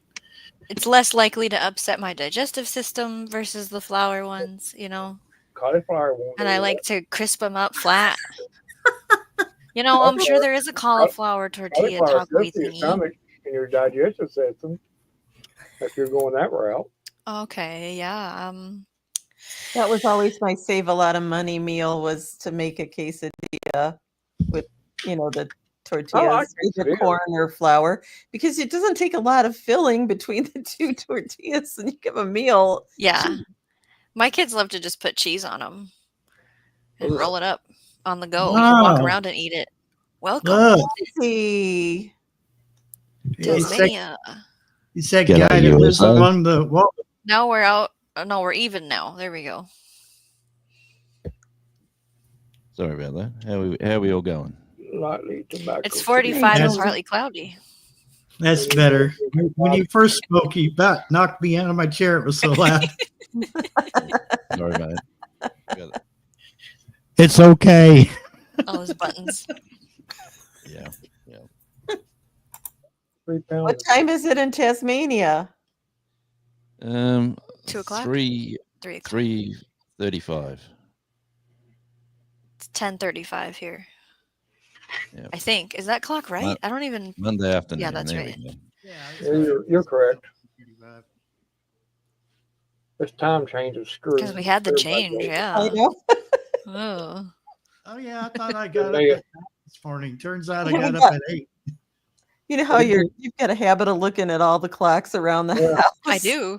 I got them everywhere. I got to look And everywhere. we don't have them all set yet, and so Oh, you're like, okay. "Oh my god!" And then you look at the next clock, and you're like, "Oh, okay." I Wait a set minute. I Yeah. set each one of my clocks 5 minutes ahead each time, each clock. That way I'm always right. Okay.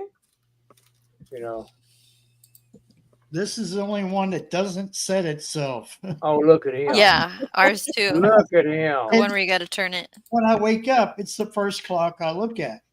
Mine's a school. children's clock though, so it's got colors and stuff all over it. Oh, I'm sure it does. I I can put a can't. sticker on that, make it Yours children's is- clock. No, mine's that got little wrapper? tiny. Very, Remember you know, that if I wrapper got up in the morning and I just walk right past that one and not even see it. No. Like, Y'all remember I that didn't rapper see that it. had that big clock or watch on his chain? Yeah. Okay, yes, I do. Yeah, I He remember wrapped, you know, and that thing swinging around. I was like, Yeah, you're I know. Flavor Flav. People And you can change play. your clock in your car if it's not automatic to do that. Otherwise, you get real messed up. I'll get right on that. I know, Barry. I'm sorry. Just pretend. Yeah. Oh, I got cars. You just Matchbox. Just tape a watch to one, and we'll pretend. What you been up to, Jonesy? Spending a lot of time at hospital, unfortunately, for a family member and having a few tests and a few other things. But yeah, it's been Did they get a interesting. new regimen then for her, or what? Oh, Miss Uh, Gigi, wonderful day. Yeah, Thank yeah, you for she's stopping actually in. got 2 problems. Okay. And the second problem, which has turned into a bit of a catastrophe, is shingles. Oh, So, no That's way. painful. Yeah, in the face. Right. That's what that was originally, and they just missed it. They said they did miss it, but she still had the other problem as well with Yeah. the expanding brain nodules, which is a I'm very wondering unusual if one. the shingles triggered the brain thing. Yes and no. They it's typical hospital. They all Okay. Right. You know. Yeah. Is she But, home now? yeah. Oh yeah. Okay. She's home resting, and it's terrible. And the thing about shingles too is the medication brings it out, so that you take the Oh. medication to bring it out, and then it goes. You're trying to get rid of it out of your system, so it's not I pleasant. mean, there's people where they'll get shingles and half their face doesn't work. Like they That's can't. what's happening. That's what's Oh happening. Yeah. man. Okay.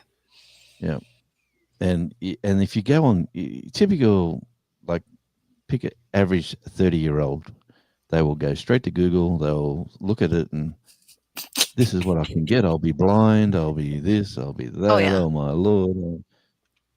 Just do what the doctor says. Go home, rest. Take Oh, your stay off medication. of the Google. Yeah. Yeah. Yeah, I think That's it what takes we've been. weeks. Okay. It does, and it's painful. Oh yeah, Stay away from the self-diagnosis. definitely. Is it contagious? It is actually, and every Oh. time I Shingles? start doing this and I start doing that. It is. It's the I fluid thought shingles in the wasn't. I shingle. know that chickenpox was, but No, shingles is contagious with the fluids. So when the blister busts, that's the most contagious part. So when tissues are dabbing, and if you start touching them and picking them up, and yeah, so it's a bit of a Okay. quarantine situation. It is. Yeah. Shingles is contagious. Yeah, and YouTube, it can be airborne, but it's rare. I have another question, if you don't mind. Is she going to be supervised and someone's going to be home with her? Yeah, that's At what's all happening. times? Yep. Okay. Yep. That's why I'm out here right now. Somebody else is home, and I've walked into the back room. Okay. And I said, "Look who's live! Yeah. Wonderful." I'm glad Google you just stumbled upon said- this. YouTube rejected your comment. This usually means that they get spam. Try changing it a bit.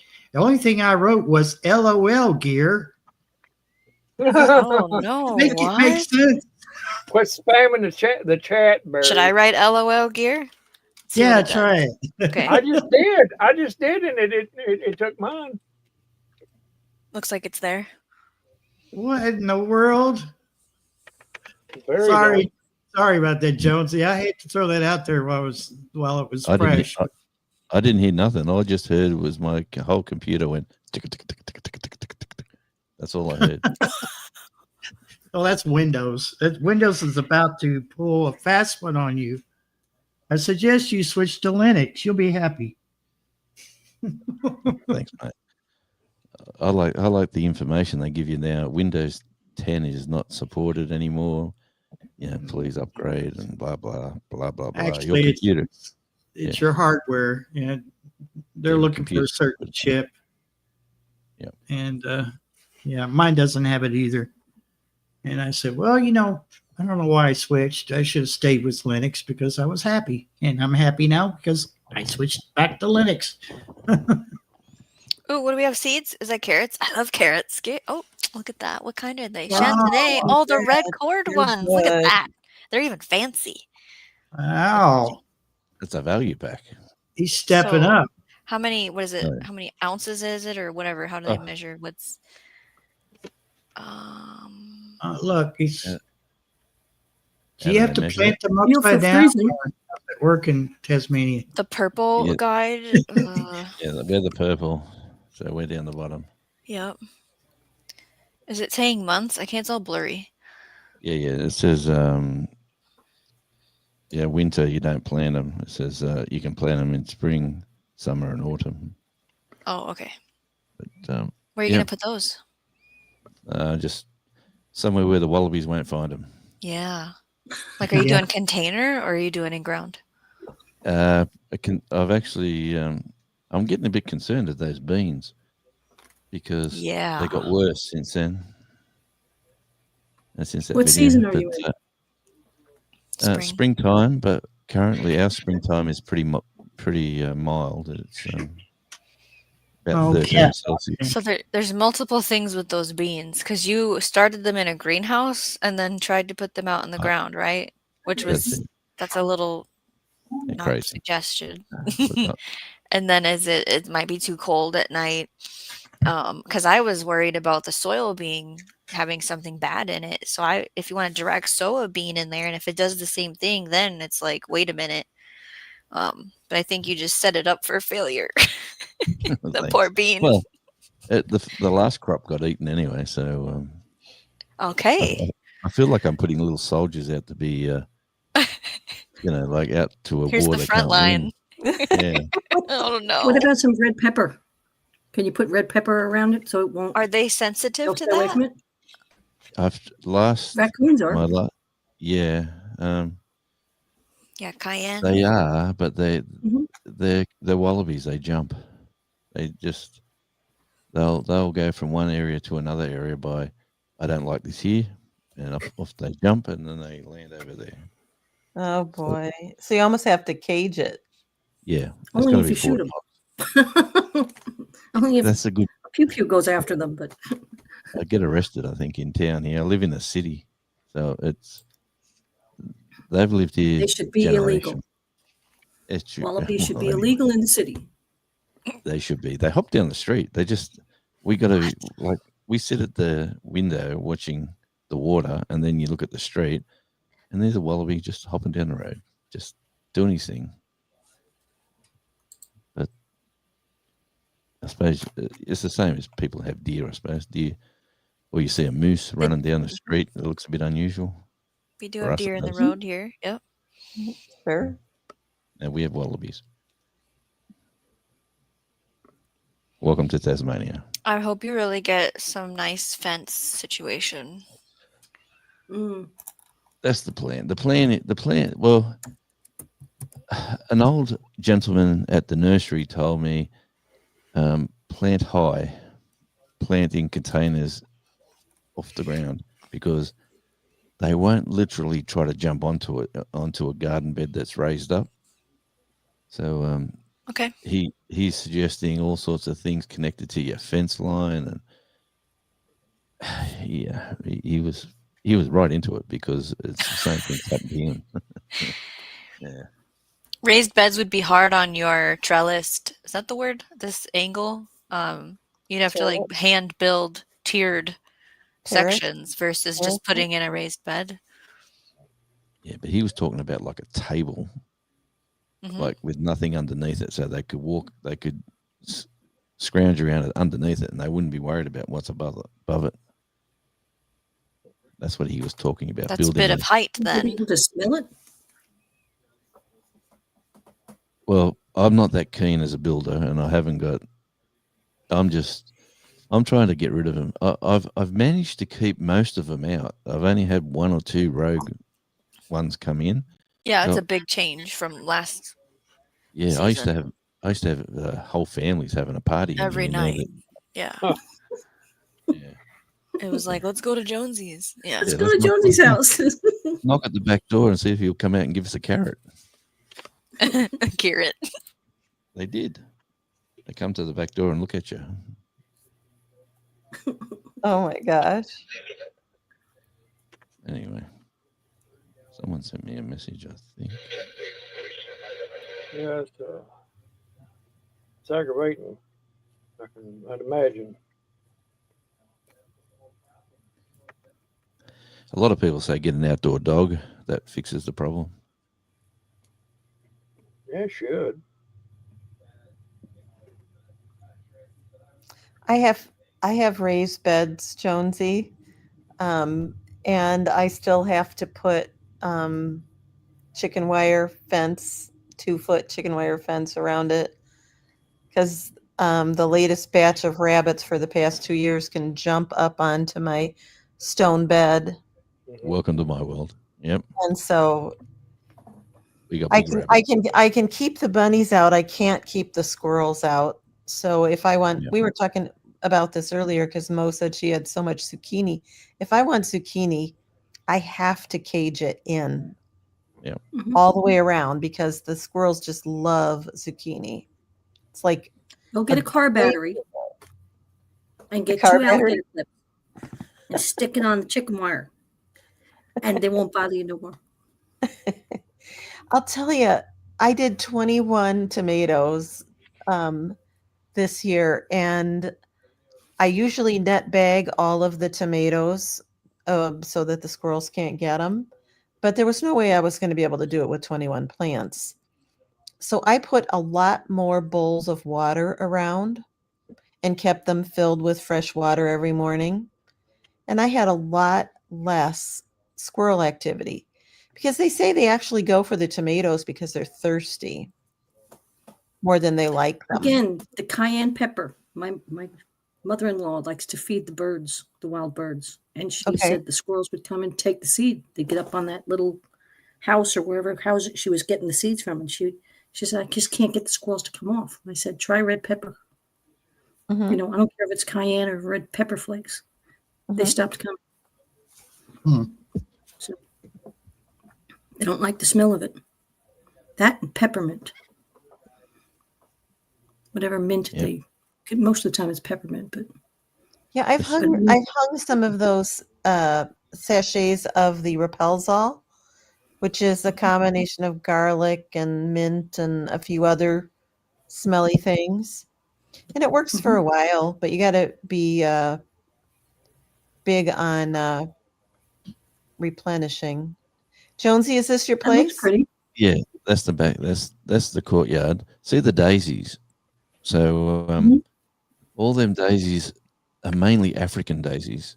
The wallabies won't touch them because of whatever's in the leaf, but they'll eat a normal daisy, which say is up here in over that side in my all those were eaten to the ground, and I've saved them and replanted them, and so far the wallabies haven't come down this far, but anywhere up the hill there they'll hang out if they get in the yard. And the garden is, but like these flowers here, we never used to be able to grow flowers until we discovered they don't like this, and we've just bombarded the yard with them, and we got color again, which we never had. Nice. Anyway, just sort of Very beautiful. we see even the grass. We never used to have grass. That was like a dirt patch. If you go back through my videos on Tasmania Island Life, like Outback Tasmania. I got too many channels. Outback Tasmania. It's where I do the gardening. It's you'll see that's just a dirt patch. I mow the weeds. I say I'm mowing the weeds. Now it's this springtime and summer. This is going to get good and green. You had a lot of cool things in your seed bank growing up now. Like you had poppies coming yeah, out of they- nowhere. I don't know if are they poppies. I got no idea, but they look. You'll have like to go poppies. slower when you do the video because you're really fast with it. I want to Yeah. see more of the leaf and the petal, and then I can know. Okay, I'll do that for you next video. Mhm. And anyway, I'm enjoying the gardening. I've got a talking channel, which is Radio Jonesy, and I've got a Radio Jonesy on Tour sort of channel, which is going out and about. And then I've got Island Life in Tasmania, which is, I don't know why I do this, but that's another channel driving around. And then I thought, you know what, Shawnee says, you got to do a gardening channel. I said, yeah, why not? Let's just do a gardening channel. But I get more fun doing that than I do with all the others. It's so enjoyable. It Yes. is. It Yep. is actually, yeah. And it's sort of like something you look forward to, especially when you've got more time to yourself leading into retirement. You know, you start planning. You have visions of what you're going to do and what can grow. And it's good. All from that young lady up there in the middle. Very inspirational. If I can get at least one person a year start a garden, then my job is done. Well, the radishes are nice. I've been eating them Mhm. recently. Yeah. They looked great. They're really bulbing up and stuff. Because some Mm. people grow radish and it's just greens. That Or they happens to bolt people. right away. They go to Or they sleep. bolt. Yeah. No, that's one thing I've really had great luck growing is radishes and I've got other radish varieties that I need to try to see if I'm any good at those. I like the ones that are like half white. They're half white and half red. I don't know what they're called. But Long. Those are French breakfasts. yeah, I like those ones. They're nice and mild. Yeah. Hmm. There's a few that are like 60-day radishes, like watermelon radishes or crimson giant, and those are cool. But it gets hard for me because I heat up so fast in the spring that they have to be done before it heats up, or they just bolt. And you're in Canada, aren't you, Robin? I'm near Chicago. Okay, near So Chicago. center of the U.S. Okay, in well, Illinois. that's close to Canada. I was close. She might even be close to my sister. I'm not sure.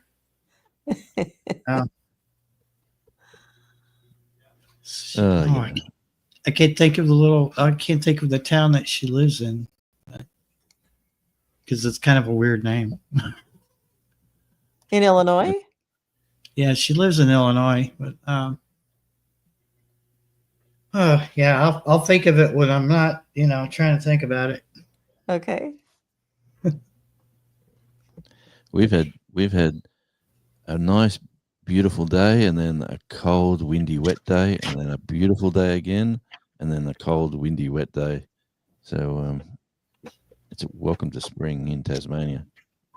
It does sound like a typical spring of the back and forth of, Yeah. we're going to Oh, tease you with. you should have seen the hailstorm. You remember the hailstorm story Did it with my happen? daughter? Did it come? Did Oh, it hail? smashed. Oh, What? the baseball size. Yeah. Do you have Oh, pictures? Did she save one for me? Let me have a look. Is everything okay on the property for trees and power and stuff? Yeah. But Okay. Yeah, that's a good size. Oh, Like, that if is that's a big one chunk, one. yeah. That could ruin your whole day. Mm-hmm. yeah, we should see the houses with all the environmentally friendly. It looked like it would be a mark. Did leave a mark. No, but all the ones with their solar panels on the roof, man, wiped out. Oh. Oh my Millions God. of dollars of solar panels are gone. Oh. There was a hailstorm in Tennessee where my parents retired to. It had baseball size hail and not one sign for, plastic sign for a business was left unscathed in the whole town. Really? Cars were damaged, roofs were damaged. It was awful. Yeah, and so for that insurance claim company team of people, that's like long days of work of going through everybody's claim of what they're trying to have repaired. Oh yeah, Your one grid young says- lady died unfortunately Mhm. with a lightning strike. Yeah. Cure Gridden says, does anyone else have their alarm set for M.I. Gardner's seed launch tomorrow? I didn't even know about it. I tried to go on the first day one year, and it was gridlock Okay. because everybody else in the world was on the website at the same time. Yeah.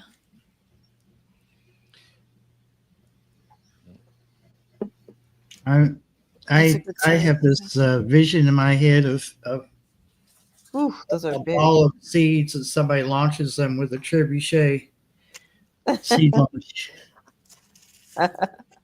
Yeah, Oh, that's just Google saying Brisbane hail, and it's just it smashed everything. Yeah, we were talking Unfortunately. about when that storm was on its way there, it was like 30 degrees warmer where that hailstorm happened than where Jonesy was at. It was a big difference. Well, they're in the tropics, and we're down in the Antarctic, so Australia is a big place. Yeah. Is Mo have a question? No. Okay. excuse me, sir. We're broadcasting. I know mine's over here playing with like a pom pom or something, and I was like, "Don't be too loud." Well, I'm gonna take out ear insurance on my cauliflower patch next year, so I'm gonna have that problem. You know, I did talk about a hail-proof garden over at Shawnee Groves. Catch it in the replay somewhere, somehow. I wonder how much they'll allow me. I think it was the extreme gardening conversation, extreme weather. I don't remember what it was called. I don't remember any of the titles ever. Well, I watched one of your videos a few times today while I was doing stuff with different channels. I think I probably saw said a a few. comment. Yeah. Yeah. Brady, what's wrong with your cat? Mine is like his thing is stuck. I have to go help him. I don't know, but they have been driving me absolutely crazy today. Just We're getting close to the full moon. That's why. That could very well be it. I don't know what's going on. Every 10, 15 minutes, I was opening that door, let one out. 10 minutes later, let him in, let him back out, let him back in, let him back out. I'm like, dude, you're going to have to make up your mind because I'm getting tired of jumping up for you. At some point, you just have to say that's enough. And, I did. I got to that point, especially with Tiger here. He was the worst one for it today. So I'm done with you, dude. You can stay out there, and Yeah, I'll well, let you in a couple hours. Buddy, you're just gonna stay out there for a while. That's the way it's gonna work. That's how we're gonna Turbo? work. Yes. Turbo knocked his toy under the kids' door. So he was sitting at the kids' door, can't get in. Waiting so I- for somebody to open the door. Yeah, and that happened the other night. My oldest kiddo was like, Turbo was meowing at the door, so I let him in. I'm like, yeah, he lost his toy under the door. Now he got it back. Oh God, they'll drive you nuts sometimes. Ed Gear, I can't order too many seeds too early because I'll just get sucked into more later when all the catalogs arrive. So I can't. And my gardener's kind of like my place for all the I like common that stuff, shit. the heirlooms. They have a great price. I think maybe, just maybe, GT Junior might be a really close contender as far as buying everything for the garden, like everything. Like every time I see him do it, and I'm not putting him down at all. It just blows my mind. It's like to him, it's like his face lights up. He's got that big smile on, and it's like, look what I got, Shawnee. And he loves see it. He him just putting loves it. together, let's see, was it a grow tent? I think he was putting together a grow tent the other day. Yeah. And he's like, yeah, it's easy. And like during his assembly, he was questioning, oh, does this go here or is that? Is this? And I'm like, it's easy, huh? Like, Oh, look! Wait a minute. Pistachios, my most those are a favorite. good choice. Yeah. Oh, Love like pistachios. those. Yep. Yeah. okay. Especially the That salted was ones, so it. yeah. I have to go get some. Yeah. I'm hungry. See I what know, she I am done? too. She called everybody to get pistachio cravings. Yeah. Gear- Well, go Oh, ahead, sorry. Shawnee. Gear, I saved seed from my strawberry blonde marigolds. Now, are they not going to make strawberry blonde marigolds? Is that why you're buying new seed? Because I have to have them next year in the garden. So tell me if I'm supposed to buy new ones or if I can plant. Did you lose your toy again? Oh, Sounds like another child.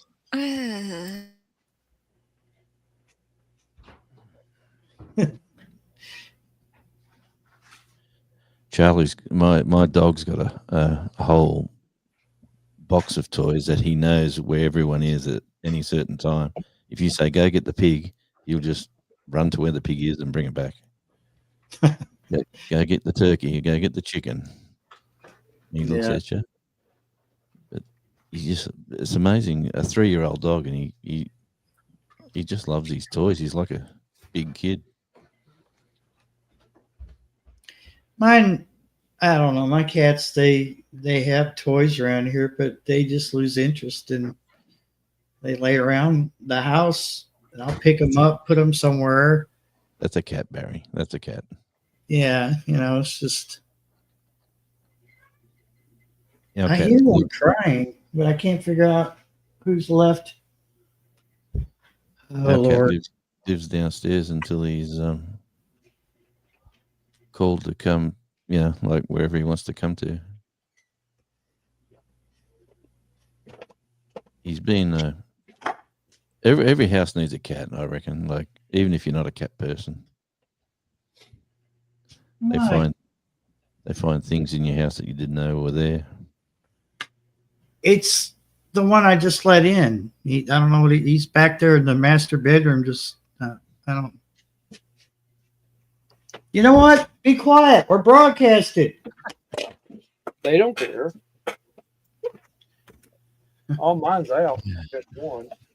Like the Three Stooges episode where he says, "Quiet, you knuckleheads. We're broadcasting." Whoop, whoop, whoop, whoop, whoop. Yep. Just going to do that. Oh, Yeah. somebody picked up who's got the hiccups? Oh, that camera. Oh, boom.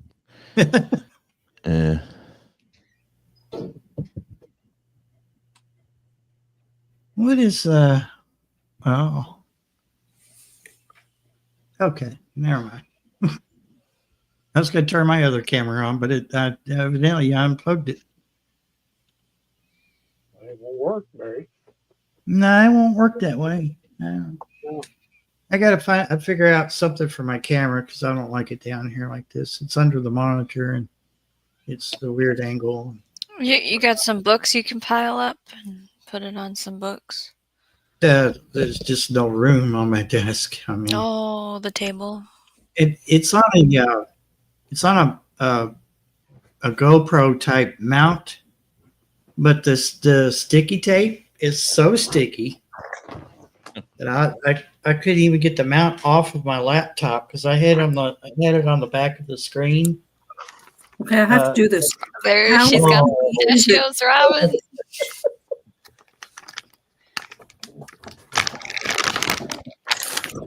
However, Come on, Robin, show it. Um, every time we're in Costco, we have to buy one Oh, of yeah. these suckers. That's my girl. Yours are shelled, though. There's Jonesy's fancy camera set. Josie gave me an idea. Actually, I've got like 3 Nice setup. microphone stands like that. Well, he's got it on tripod. I got a tripod. Tripod. There's nowhere to put it because my desk is against the wall. So things Just move your Pushed desk off. out a bit. Look. Don't need a lot of space. One desk and another desk. Oh, you have a Excuse the an picnic. arm? Extended arm? Yeah, I've I can got- wind it up or down. my arm stands. Barry, can you screw it to the wall? No. Oh, okay. That's disgusting. Cut it out, Shawnee. Wait, what? I think I'm just gonna do this right now. What's she doing? Is she eating Uh, cauliflower? She's blushing. I could pull my desk away from the wall and use the tripod, but the thing is my cats, they get up here and I'm like going, where did my stuff go? And it'll be under the table. I think at the other house I've got one of those little ones, those little tripods. It has the bendy arms, bendy legs or whatever. Yeah. What I've got is the if I had a mirror, I could show it to you. Wait a minute. Mine's a 4K sports camera, Nice. and it's heavy as all get out. I can't figure out, like, I've held a GoPro, and GoPro is not nearly as heavy as this camera, but it's a Well, this- good camera. It's just where they put the hot shoe is on the right hand side of the camera instead of being in the middle to balance out the weight. So right now it's actually leaning against the monitor stand to keep it from falling over. Can you put a it's- shelf up? Huh? Can you put a shelf up on the wall? Yeah, I probably could. Well, no, because of the monitor. You got one of these that would fit it. Unless There you go. A selfie tripod? it might. It's not. Tripod. It's a monopod, but yeah, I get you. I mean, it might sit in that cradle, but there's no way you could tighten it down or anything. I don't think. It springs up and springs down. Cats will knock it over. That'd be Barry's problem. Be up here. What's this doing up here? I'd get rid of the cats. That's just me. Oh, no. I don't bother my stuff. I mean, Hey, Robert. Hey, mate. you could grab them and throw them up here. You couldn't do that. They don't like water. I got a water bottle here. Aquarius is leaving. Take care, Robert. Let's see you, Robert. Have a good one, Robert. Thank you for coming in. Actually, I wonder. Yeah, it'd be good there. Here. So this is kind of a bicycle type. It's homestead. Okay. Yep. I've got a couple of them. Yep. Hey, Andrew. Welcome. Wonder if it will go around the mic. Mike, I don't know if it'll open up wide enough to go around that. It's a dynamic mic.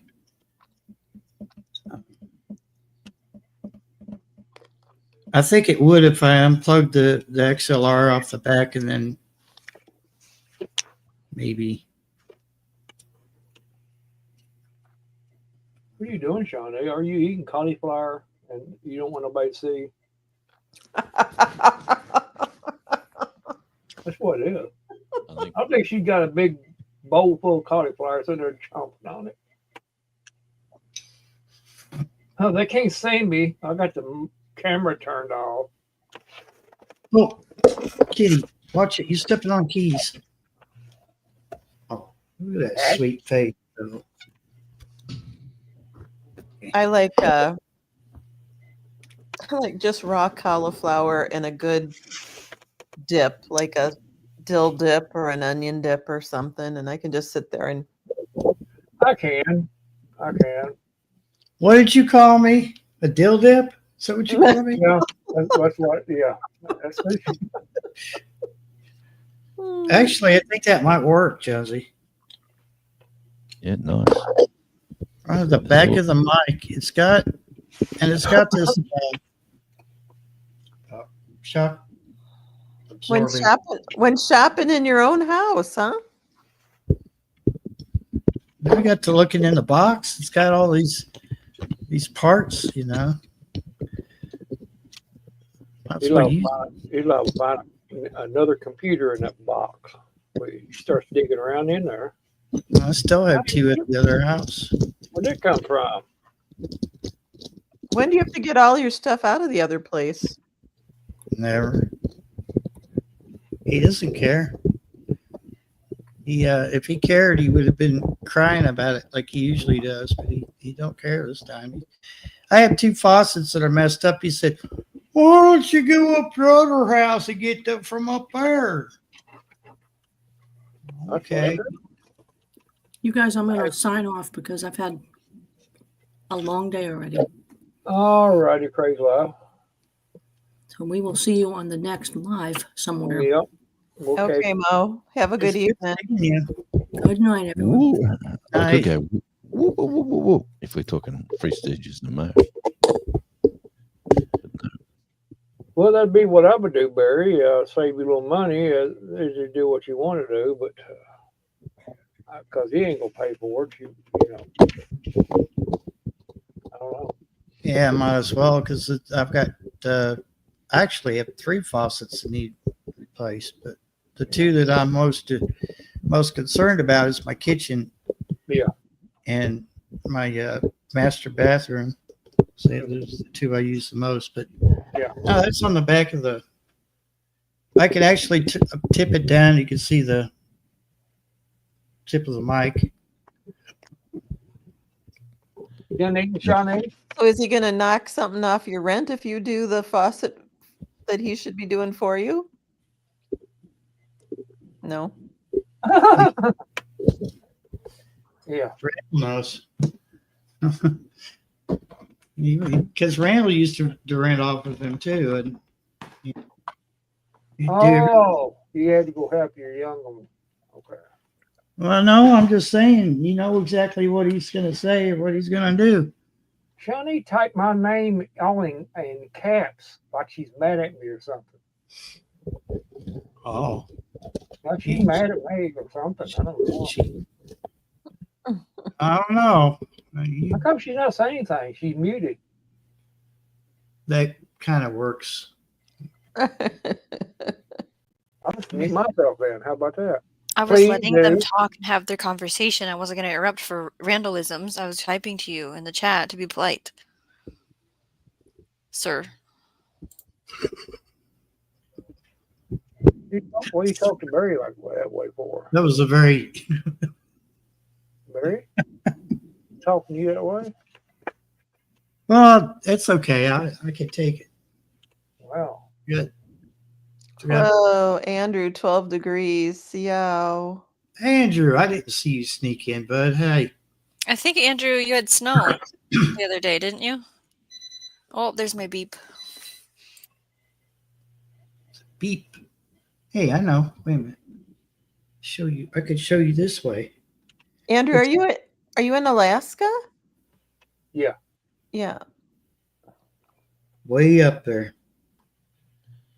Way up in Alaska. So, Kimchi. You eat this. two That's one grilled of cheese and kimchi.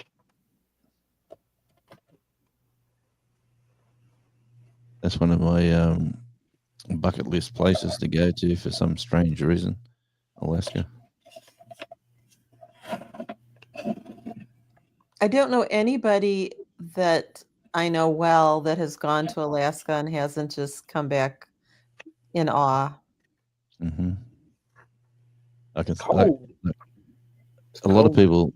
people don't go to Tasmania when they come to Australia. They stay on the mainland, do Sydney, Brisbane, Melbourne, maybe go to Western Australia, maybe go to the middle of the deserts. But if they anyone who comes down to Tasmania will definitely have a great time, because people are amazed how different it is to the mainland. We get similar. If you go onto YouTube and look at anyone visiting Tasmania, everyone goes, 90% of them will be, oh, wow, look at this. I can't believe the mountains. I can't believe the rivers. Look at the snow. Look at the beaches. All that sort of stuff. Bigify yourself, Barry. This is probably the worst mirror I've ever used. This makes good YouTube That's a content. mirror. So That's his camera. there's the camera, and then there's the mount on the back of the microphone. Yep. Nice. Yep. It's just a bicycle handlebar clamp. That's all it is. Okay, we got that sorted. They do long as it works. It doesn't matter. As they say in the UK, sorted. What sort of mic are you using? I am using a Behringer. I'm not sure the model number. Yep. Well, it's a good mic. XM 8500. And there's a Behringer 3-channel or 4-channel mixer on the floor.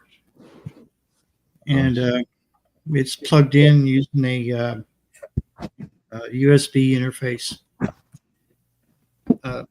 I actually have one of those funky media ports on the back of this computer, and I saw the price of the adapter, and I was like, yeah, they could keep that. They could keep that. Yeah. Well, yeah, I'm not like running 16-channel, audio here, so. Sir, I get that. oh yeah, you just got effects too. I got a Behringer Xenix 1202 at the other house that does, like, it's got effects and processing, and I think it's a 12-channel mixer, 12x2. I got to turn the volume up. It works better. There you go. See, he's got a ghost playing the drums, and Oh no. Well, I bought this back in 2020. This is the Rodecaster Pro mhm. first edition. I'm guessing it is. I say. But we were doing podcasts for a media company, so I needed to get some good gear. So that's basically where I bought like 3 or 4 mics and some stands and different stuff, and the mixing desk. And so when all that places were shut down because of that chaos of 2020, we were interviewing radio bands, like for broadcasting. Anyway, it was a good excuse at the time to spend some money because you could get a tax deduction back. But that's how I ended up with some good gear. That's the reason I bought it, not because I wanted to be a YouTuber doing lives. Yeah. It does come in handy. I used to do podcasts, and they were distributed to low power radio stations. Like we're talking neighborhood radio stations, and one shortwave in Cairo, of all places. I never caught them actually broadcasting my podcast, but they said they were. I don't know if they were or not. But We had like because of in Australia they shut down all gigs and they shut down all venues, for bands to play. A lot of the record labels or the small labels or the bands who paid for a promotion or for promoters to promote them hit us up for how much does it cost to do an audio and a video interview show, with showing songs and all sorts of stuff. And we ended up doing a few shows out of it. We'd done about, I think, 15 podcasts with different bands, and it was a lot of fun to get. That was during the first wave, and then it sort of slowed up a bit after that. But it was good to earn a bit of income while all that sort of chaos was going on. yeah. Well, I didn't make Then- any money off the podcast we were doing, but it was pretty much the whole family was in on it. Well, they asked for we produced it for them, so they said, "Can you get something out to radio? We need audio. Can you get something out for digital?" So their YouTube channels and their Facebook channels and their different things can get stuff out to promote them. And we said, "Yeah, we'll record it and give you all the video content and the audio content, and it's going to cost you X amount of money." And they said, "Fine, let's do it." And yeah, that's you'll find a couple of them on Australian Radio Indie on that YouTube channel, which is my original one. And they're a lot of fun. We had a good time because nothing else was going on. Another radio guy used to come to my place, and we used to record him from my apartment on the beach, and we'd have a lot of fun. His radio handle was Dingo, so it was Dingo in the wild or Dingo in the bush or Dingo live at the beach, all that sort of stuff.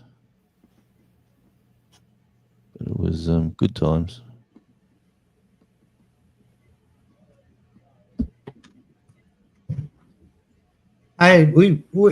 America has, it's one of the few countries that allow you to broadcast without a license, but you have to, stick to a certain power level. New Zealand, I'm sure you're aware, they have at the top of the band and at the bottom of the band, they've got channels set aside, and you could broadcast with 1 watt on FM. And I know a few people that do that. I haven't watched his live streams in a while, but there's a guy that I ran into that was in a forum, and he was doing that pretty big over there. And so we're allowed to broadcast on AM, FM, shortwave, longwave, and there's another band. It's kind of a iffy situation. It's you can get in trouble if you mess up. Yeah. But you're only allowed certain amount of power, and your antenna has to be this or that, and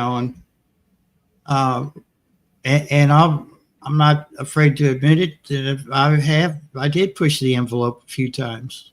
I did pirate radio for a while, Aye, matey. and worrying about, like, one time, like, my station was totally legal, but it's still, I almost crapped myself. I was living in London, Kentucky at the time. Station was broadcasting on 105.3 24/7. I had a Dell, a goofy looking clamshell computer. Like when you took it apart, to open it, you had to open it like you would open a makeup case that you're going to put blush on with. You kind of open like that. Or like I'm using one of them right now. Yeah, and it ran like 24/7, and so we needed cigarettes, and the wife at the time wanted to pop her some chips, and so I went to the Speedway just right around the corner, and I saw this very official looking dude, pumping gas, and a very official looking van, but I couldn't quite place it. I was like, well, maybe that's FBI, because London has an FBI headquarters down there. I thought nothing of it at first. I know where this is going. Yeah, and things were starting to nag at me. I'm like, I wish these people would hurry up and get done so he would move up to the cashier, because I was on the opposite side at the other cash register. And finally he walked up, and I could see two C's, and I was like, oh shit. And finally he moved to the point where it said FCC, Federal Communications Commission. Yep. I was sweating bullets, dude. I grabbed my phone and I dialed the house, and I said, that red button, push it now. And I told my engineer friend about it the next day, and he was like, oh yeah, they were in town. They were investigating a pager company that was interfering with the radio station in town. He said they would have never touched you. Yep. Best to be safe. And he said, you have nothing to worry about. He said, what were you broadcasting with at the time? And I said, about a milliwatt. Oh, no, they would have laughed at your signal. And, but still, it's a butt pucker factor, because what if there was something that was slipping into another part of the band or in aircraft band, because we had an airport there too. Mm-hmm. But the engineer came by, I think it was 2 or 3 weeks later, he came by to let me know that, because I was going to fill in at football games at the radio station in town, and his brother owned it and all this stuff. And he said, if you want, I'll bring the field intensity meter by, and we'll see if you are legal. And I said, no, I just need to stop being paranoid, and just let it ride. And I did. But we got to pay huge licenses here. There's no free bands anywhere. Yeah, well, I mean, we get an LPFM license, but you have to wait until the window opens, and FM here is congested. Like, there's only 1 or 2 frequencies are open right now. We've got a band here called, like, it's 88.0 FM, and that is for local news and information for every town you go into. So they're small. They only broadcast in a little area. So once you hit the town, it's like a portable information center. So, but a lot of people you can get those licenses, but a lot of people are getting those licenses and playing a lot of music and a lot of talkback and a lot of other stuff. And then on the top of the hour, let's talk about, you can go to the car museum, you can go to the beach over here, the surf club. On the weekend, you can check this out, but then they'll turn it into a commercial sort of enterprise, but or more of a commercial enterprise. But even they cost you money to get those licenses. We have travelers information stations here in America, and there's one in New Jersey. They're only allowed 10 watts, and they're not allowed to do any advertising or play music. But this station has been heard all over America, and technically are not really expected to leave, their 5-mile radius. But for some reason, that little 10-watt AM station is just, it's on 1710 kilohertz. And there are nights where that station sounds like a 50,000 watt blowtorch. Yep. It's amazing. And people have logged it from all over, not just America, but like in Canada and just in other countries. They're like, how is the station doing this? And it just, I think it's just really good engineering. Whoever did the work on it knew what the hell they were doing. These I love- licenses you guys have for broadcasting, how long do they last? Is it like so many days or a year? Or? Yeah, like you could buy a yearly license, or you can get a 10-year, 5-year, 20-year license. But they're all like just say I wanted to broadcast and run a radio station from here, and the license itself would probably cost me about $150,000 for 5 years, and then you've got to make that back in ad revenue, and then you've got to find a transmitter, and you've got to get all the technical side of it set up as well. So that could be another $50,000 or to $100,000 to be set up. So a lot of stations will start with like a major sponsor will come on board and will say, here's $100,000, like a big furniture company or a national oil company, but 90% of the ads are going to be broadcasting whatever they ask you to broadcast. Like a lot of the ads will be, you'll be looking after the number one sponsor. So, and then you got to go find the small fry to give you, the packages. You could do 3 ads an hour for 3 30-second ads, an hour for, say, an 8-hour period during the peak of the day. That could be $800 a month. You got to go find, like 10 of them easy, and then you got people to work in the studio, producers, and it's an expensive business. And then you've got the music labels. What the music companies, like the record companies, they're the ones who will pay a lot of money to play their music on your station. So it's a real funny game, but I'd like to do it. I've got a small transmitter and a small broadcasting unit right here in one of my totes that we used to take to music festivals and broadcast at a music festival. So people camping, you'd be talking to them. They'd bring their little radio with them, and you'd be saying, today on stage number 3 at 2:00, don't forget to get over there and see the Wild Country Boys. They'll be live at 2:00, and then after them, go over to stage number 1, and there'll be, whoever be playing it at 3:15 or whatever. Yeah, they usually go. That's handy. I like that. We used to do all that. I've done all sorts of stuff in my my little broadcasting career, my life. My oldest daughter would say, Dad, someone needs to write a book about what you've done. You've done so much diverse stuff. And Well, I said, I'll email you a question every day, and then I'll put the book together. All right, Shawnee. I It wonder how ages- much the one I like, it's like the current public radio channel. They always ask for pledges or one-time Mm. donations, and we'll plant a tree. And it's like, I wonder what their budget has for the license and the people. And wow, See, there's community radio. You can get into community radio here, and that's a volunteer. You need to have you need to be registered charity, and then you can do the same thing. But you can only you broadcast in that community, so you've got a smaller, like Barry was saying, a smaller wattage. But if you get a nice big country town, like say what we've got here, like ours is a small city.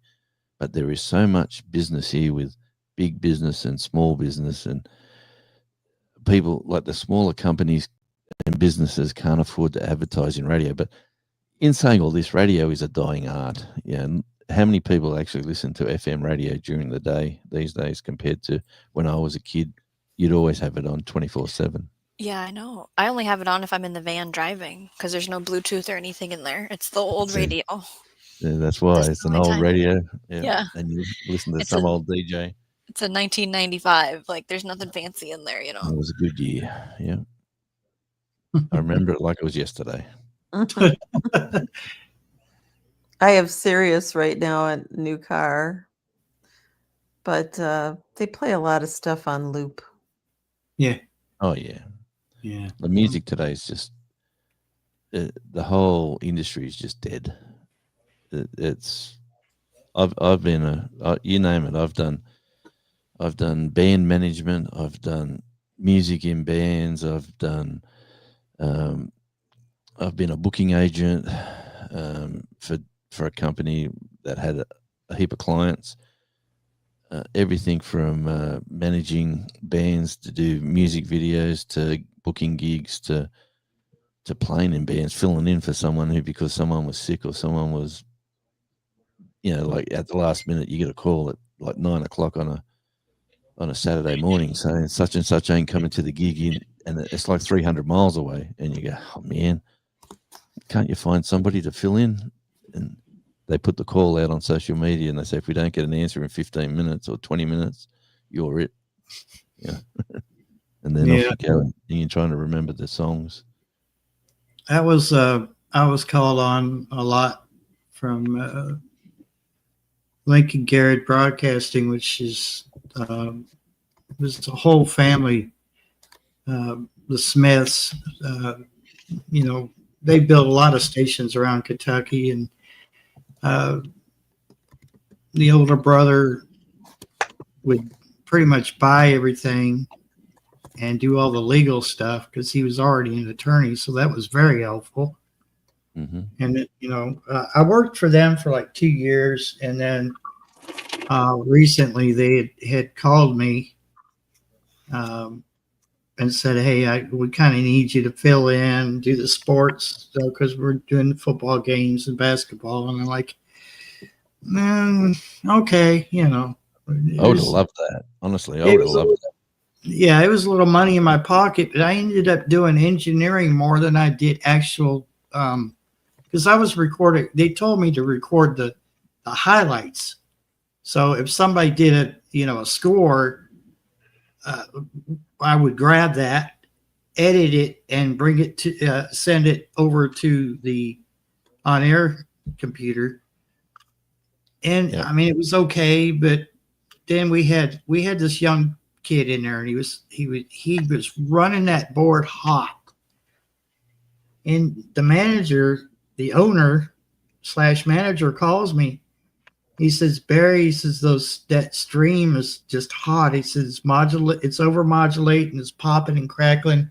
Can you turn it down? So I, at the time, didn't know that the kid was running everything into the red. Mm-hmm. And I went over to the encoder, and the encoder was sitting in the red.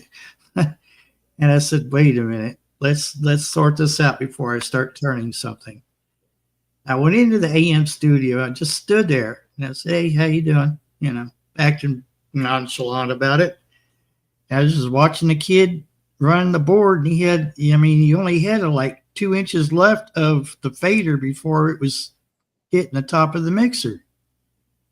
And the needle was just staying in the red. And I don't know about your laws over there, but here, over-modulating is something that we can get in trouble for. And because it causes splatter, it causes over-deviation on FM. AM is a little bit different. It just causes splatter. And I said, we need to turn the pots down. You're running too hot. And he got cocky with me. And I said, okay, this comes from Jonathan. I don't know if you know who Jonathan is, but he built this station. He pretty much invested everything he's got into this. If you want to talk to him, I can call him and you could talk to him right now. You know, but he turned it down. And I called John back. I said, how is the stream now? He said, no, it's still hot. Went back to the encoder. The encoder was way too hot, so I turned it down. I think we went back and forth the whole time that game was going on. And so, as I said, I did more engineering than I did the recording the highlights. And he said, I'm not sure why we didn't just leave you as an engineer. You could have filled in for David, because David had his hands full. He worked. He dealt with a handful of radio stations, and he KET is Kentucky Educational Television. He worked for them too, and there were times he couldn't get to the transmitter site. And he said, I'll give you passcodes and stuff and tell you where these are, and if we ever need you, we'll call on you. I was like, cool, but I was never needed. It was always something in the studio that went awry, and which I'm kind of thankful for, because some of these transmitter sites are way out there. There's one out here that they used to own, and they sold it out to a Christian Contemporary station. But I actually did like the technical part of it. I really didn't care for, being on the air. I suppose that's another piece to it that's really evolved and changed, is the engineering side. Yeah, I haven't seen physically. I follow a lot of engineering channels here on YouTube, and I've seen a glimpse of what they're dealing with now. And I'm just like, instead of audio, instead of wires, you have, Ethernet cables carrying digital audio from the mixing board from the studio to the transmitter site or to your studio transmitter link. It just boggles my mind. You just imagine, like, I was always amazed. I was always amazed by the studio. You're doing your show, and then the IT guy would walk you around the computers and the system and say, "Come out with me." And so you're broadcasting here, and see this digital disc on the roof? Yep, that's pointing to that tower. That's like how many miles away up on a mountain, and it's beaming into there and then beaming out into the stratosphere. Like the way he used to describe it, and he was saying it only takes like a crazy sort of incident for all this to go chaotic. And but we used to broadcast in a big building, like a major like a casino. And when I was in a country station, and he used to walk me around it and give me a tour of all the technical side of it. Just like, I used to always ask questions. I was always that guy, You still are that guy, Jonesy. I heard what you do at the grocery store. Yeah, well, I am that guy. Everyone loves me at the grocery store. Yeah. But, we had I had a daytime shift because they kept bouncing me back and forth, and I was I always turn the radio on my way to the station to see what's going on so that I could kind of get a feel for what they were talking about that day. I heard nothing. And this was on my night shift. And I come to the radio station, and just a few minutes later, here comes the engineer. I said, "What in the hell's going on?" He said, "Somebody broke into our transmitter site and stole a bunch of equipment. Mm-hmm. And our transmitter was just putting out a dead carrier.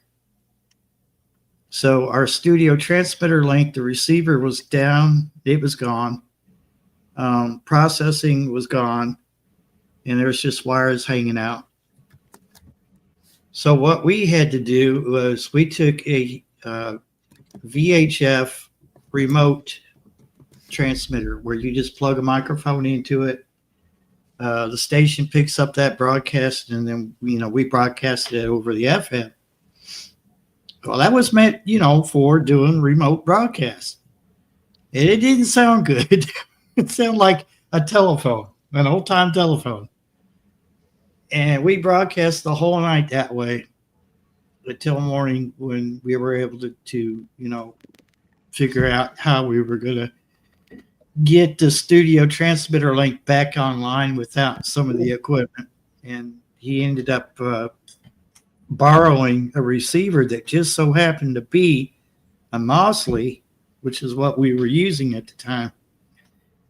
It was frequency agile, so all they had to do is punch in the frequency that we transmitted on from the studio. But oh my God, it just sounded so bad. It's just horrible. I used to hate it. I was live in the studio talking away and doing my thing and interviewing someone. And then the phone would be ringing, and I thought I was live, and I'm all red, so everything's live in the studio. And then the phone keeps ringing, and then my mobile starts to ring, and it's the wife. And she's going, "Who's talking on the air? It's not you." And I go, yeah, she sent me a message, and I just went to the guy. "I'm going to go to a commercial. We'll be back in a second." And I pressed the commercial, and then I rang her up. She said, "Listen to the station. It's not you." And then we had to go out and listen to the radio station, and it was we were kicked off air by the remote. When the station goes down, we had a remote signal come out, and there was like pre-recorded shows would come on. Oh, yeah. Yeah, so I was talking to this guy, giving him a great interview for about 30 minutes, and then we're talking and having a great old time.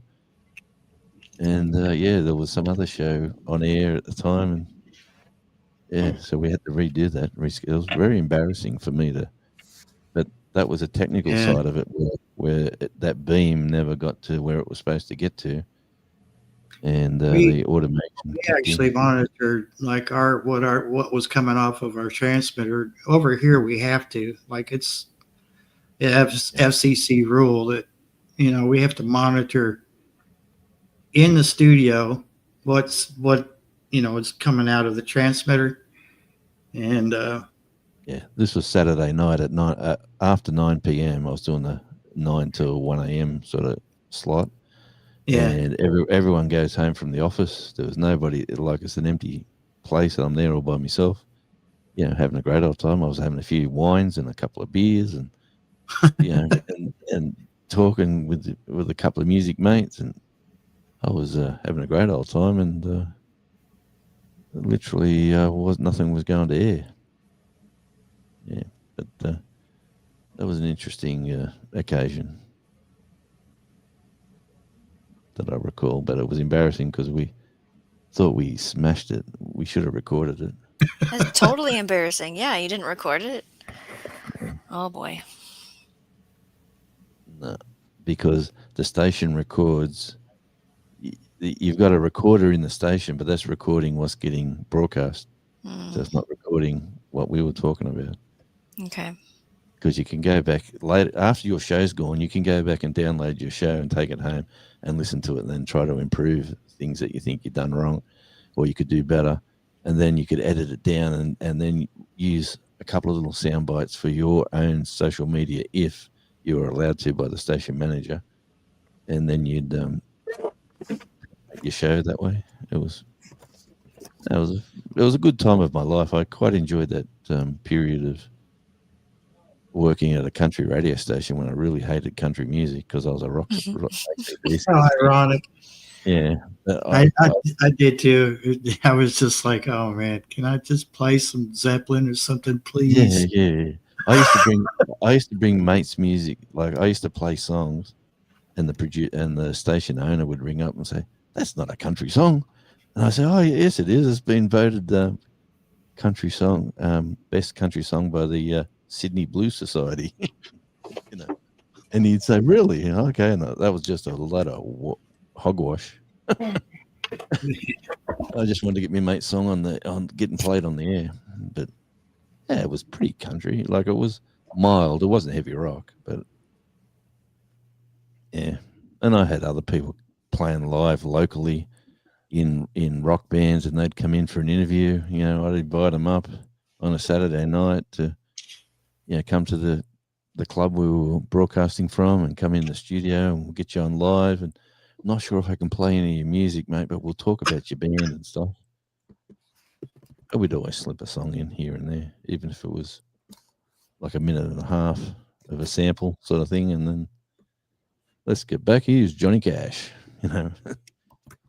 Dum, dum, dum, dum, dum, dum, dum. Yeah.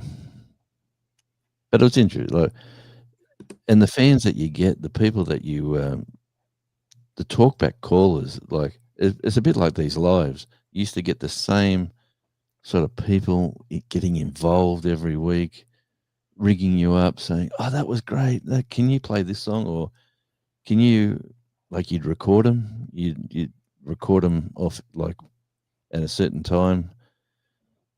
And they'd say, like, "Hi, this is Robin from Chicago. I love listening to Radio Jonesy," you know, like that sort of thing. And then you put that recorded copy on, and they'd go, "Oh man, you're wonderful. That's fantastic. Hey mum, I was live on the radio," you know, all that sort of stuff. But yeah, it's a stage of my life that's not here anymore. For people that want to have an ad in the station, they have to come in and record in the studio booth thing what they're going to say in their ad, or do they send No. file now? Well, just say you wanted to do, like, "Hi, I'm Shawnee from Minnesota, and I love this band, and I'm always listening at 9:00 to this show." You'd record them on using Audacity call? or something. No, yeah, over the phone. Like you'd be Okay. broadcasting, and you'd have like a 6-minute slot of a couple of songs going, and then you'd turn on the computer, which is connected to the phone call, and then you go, "Okay, here's your chance. All right, what are you going to say?" And "What do you want me to say?" And say whatever. I don't want to put words in your mouth, but just say I'm the best person in the world. You know? And they go, "Oh, I love listening to 94.1 because 9 p.m. Jonesy comes on." You know, all this sort of stuff. And you get them to say 3 or 4 of them, and then you pick and choose which ones suit the time slot or the song or the.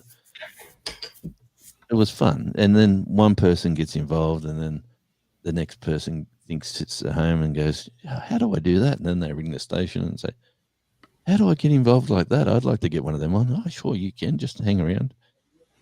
And then you put on your next slot of songs with a couple of ads, and then they did the same thing, and it was a good little community that you'd grow for that show. And it's a bit like YouTube. You can find out how many people are watching you live right now, you know, and digital radio can be how many people are digitally clicking onto that show right this very second. Analog FM radio, they send the form out. Yeah, they've got so many people are get surveyed, and then they take an average on. They find a young person, an old person, a woman, a male, a teenager, and they get all these people in this pot, and they say, "What do you listen to at this on Saturday night between 9 and 10, and then and whatever and then you get in the surveys, and then you either get good results and you can sell that to the advertisers, or you get bad results and you don't advertise it at all. So I have to ask Andrew this. He said he gets KOTZ and KNOM. KNOM. Do you get HARP too? I couldn't help it, but HARP is the that auroral test station over in Alaska. Yeah. Mm-hmm. do you get iHeartRadio over there? Yeah, unfortunately. Yeah, Because a lot of my friends lost their job to them. yeah. So I'm not a big fan. No, I hear you. I'm the same. Like in Australia, Tasmania is a little bit different.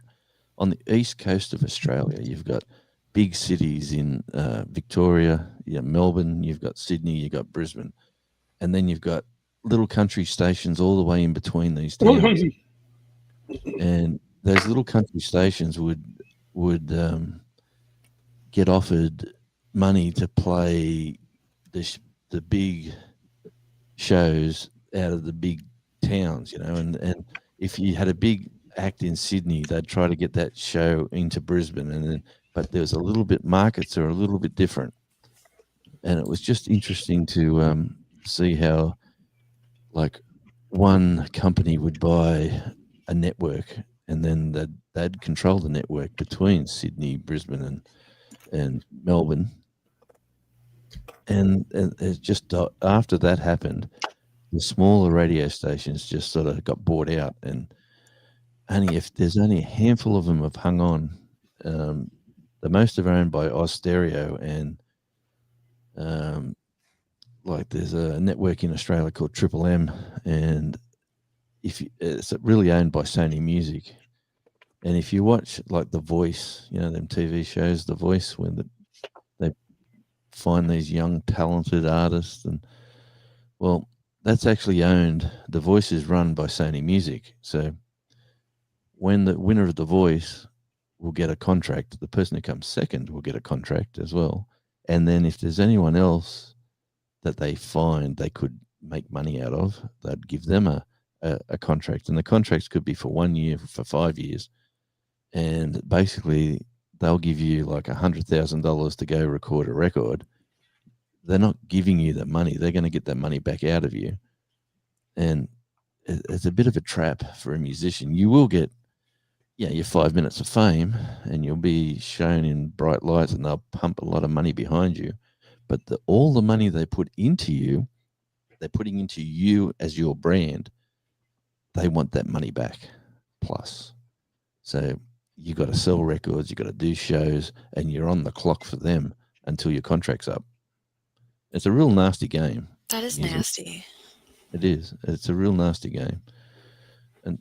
And you can see why the big artists that break free and run their own race, and do their own thing. It's everyone sort of bags them out, like, they're doing it for the money. Well, why wouldn't you, for one?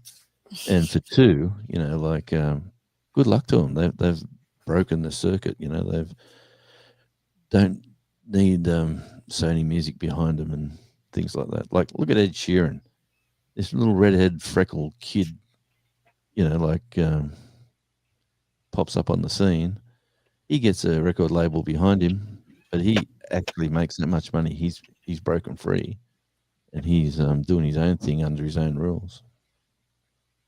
Which I'm not an Ed Sheeran fan, let me tell you, but good luck to him. Go ahead, Shawnee. I was just going to say Ryan Upchurch has been independent the whole time. And so, like, you don't hear him on the radio. You have to go online somewhere to hear him. Yep. And he speaks very clearly how I'm never signing with any crap. That's it. Like, look at this. I could show you a Storm Cellar, right? Mm-hmm. I could just These are just sitting by next to me. I got Matt Cornell, fabulous artist. I just dropped Stormzilla. Sorry about that. And then you got, like Tyler James. These are all fantastic artists. Here's a classic band, Mental as Anything from Australia. Like they were a record label company, which they gave their record label the miss, and they started doing their own thing until the person who actually signed this actually passed away a couple of years back. Huge bands like Dragon, like another fantastic artist that's Warrior Spencer Jones of all things. He's a lovely guy. But I could just go on forever. I got tons of them. That is Kevin Borich, originally from New Zealand. If you haven't heard a good rocking blues player, Kevin Borich. That's the only one I've heard of so far. Okay. Cassidy Paris, for all the youngsters out there, she's Australian doing good things. And here is, this is from the country. When I was at the country station, I met this couple, Nearly Rich. They're a young couple. They're married, doing their own thing, and they've done really well, and they're doing their own thing by themselves. So check them out, Nearly Rich, if you get a chance. Here's one for the old schoolers. Good Corn Liquor. What a name for a band. But that's just the ones I got on my desk. I got like 200 or 300 of them back over my shoulder there. Well, And that's Walmart, ironically, if you pay any attention to their little Walmart radio, those jingles when they say Walmart radio is actually the same company that iHeart uses to do their jingles as well. That's why they have a very similar vibe to them. They have a very distinct sound. I got curious about it because I said, I've heard this jingle done before, but with different words. What is it? And then I was like, wait a minute. Is that iHeart Radio? And I typed it in and it said, iHeart Radio doesn't produce these, but they have a jingle company do it for them, which is typical of American radio. So it turns out that somehow, somewhere, I think maybe iHeart has something to do with Walmart Radio. And it's kind of weird because I cannot. We have. Yeah. Sorry, Barry, but we have supermarkets here like Walmart's, but they've got their in-store radio, which is actually run by a company which is owned by Sony Music. So it'll be a separate guy doing the voiceovers, and it'll be a separate people doing the shows. But the music is all the same that you'd get on a normal station. Yeah, it's pretty weird, actually.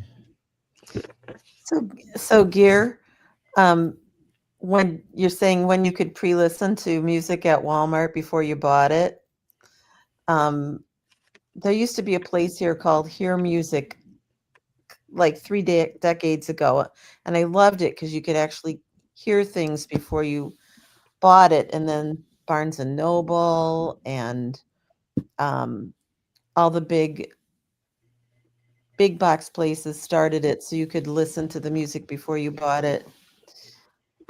Now it's being phased out. I hate that. Remember the good old days when you used to grab a album cover and you used to buy the record because the album cover looked fantastic or funky or rocky, and you didn't know what the music was until you took it home and put it on the disc, and away it went, and you went, well, that's not bad. But I used to look at album covers. I'd go into a record store and get lost. My husband still does. He loves to go in all those used places and Nice. I like him already. Here we go, Barry. Talking about jingles. oh, Casey Kasem and the countdown. Yeah. Oh, I remember that. I remember Case. Turn it on and turn it up. You're on Australian Radio Indie with Jonesy. Did you hear that one? Yeah. Yep. There you go. That's it. One of my jingles that I've got. Plenty of them. Yeah. What that record store, Camelot Music? Yeah, there was a Camelot. Yep. Yeah, they had this little kiosk where everybody stood around this kiosk table or whatever. We all had headphones on, and Very that cool. bookstore, God, it's always in the malls. Barnes and Noble. Barnes and Noble, yeah, And what was the other one? Borders. yeah, yep. All those. Oh, geez. I mean, the memories just come flooding in. I mean, there was, because sometimes you couldn't afford to get that album or that CD or that cassette, but you could at least listen to it in the store. And I think might have been a few times where you get that one employee who was a jerk. Oh, like you've been in here long enough. If you're not going to buy anything, you need to leave. Yep, Barry, get out of here. You get out of here. Yep, I was. How did you know? I was one of them people. Would never guess. I like to listen to them because I wanted to know that I was going to like more than the one hit that's on the radio. Yeah. Before I spent the money for the whole dang album. I used to love buying an album because that was the growth of the band. So the one single might be on there that you hear, but when you buy an album, the album tracks, you hear the growth, and then you'll hear something completely different.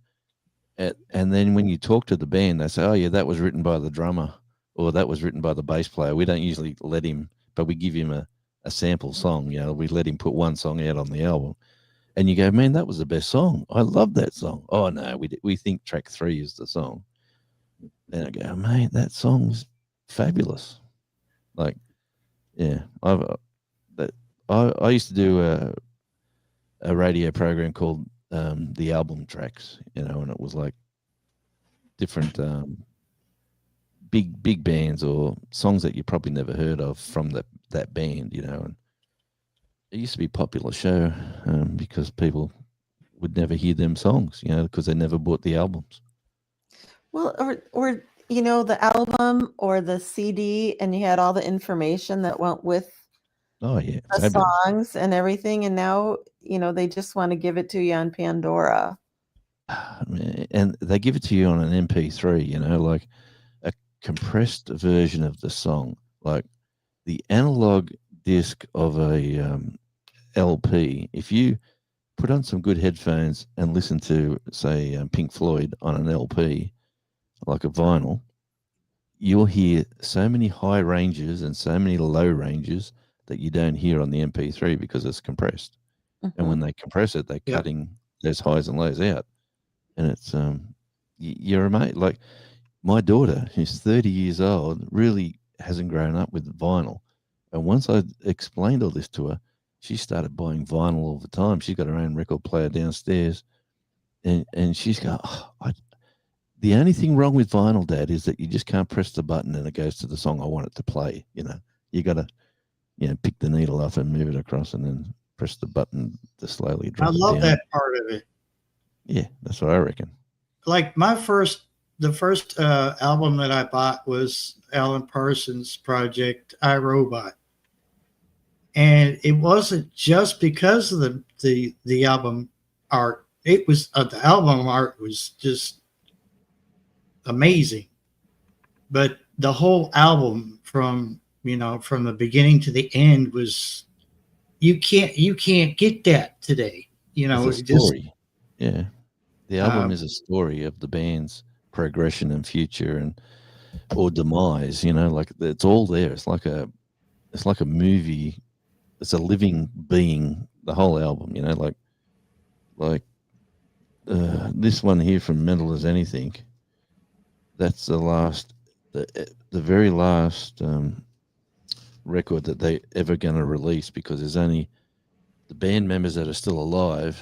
oh, They don't want to ruin this little 5-track EP that the Greedy Smith, who was the band member who died, who was keeping the band alive by continuing playing the songs and getting new band members when others dropped out. That, like, the story with them is that they'll never come back because they want to leave that as Greedy Smith's legacy. Female who's taking 10 to 28 Seroquel. Female is I'll just grab some. Took Seroquel. Maybe she would just had a cold. Taking What's the emergency? somebody overdosing on the Seroquel. jeez. My God, I've heard them all. We got Like Seroquel, Seroquel, Yeah, that's what this special is. an antipsychotic medication. I guess so. 30 to 40 of them. Oh my god. I mean, maybe she was really depressed. It's for depressive disorder or schizophrenia or bipolar. Yeah, she's not tonight. She's not a She's very clown. wide. She's very wide awake. What's wrong with you?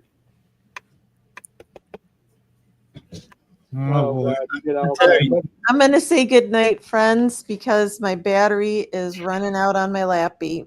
Yeah, I'm thinking of You what? You? Good night, Robin. Her lappy. My lappy. My laptop. Okay. it's Thank been you. great, Robin. We I appreciate understand. you. We understand. Yeah, Randall. We Get with understand, it. there, All right. Robin. Have a Good good night. night, Robin. All right. Bye-bye. Good night. Bye. All right, everybody. I'm gonna call it, and if y'all want to stay behind, you can. It's okay if you don't. So everybody who's still in the Choices and choices. I love choices. Randall. Oh, that is the best album. Oh, look at that one. Yes, It's Freddie. that's right. yeah, That one you want to listen to what's the one that's got like a gazillion tracks? Bohemian Rhapsody. Oh yeah. You got to hear that on vinyl. The only way to listen to it. yeah. Yeah, I tried to grab some,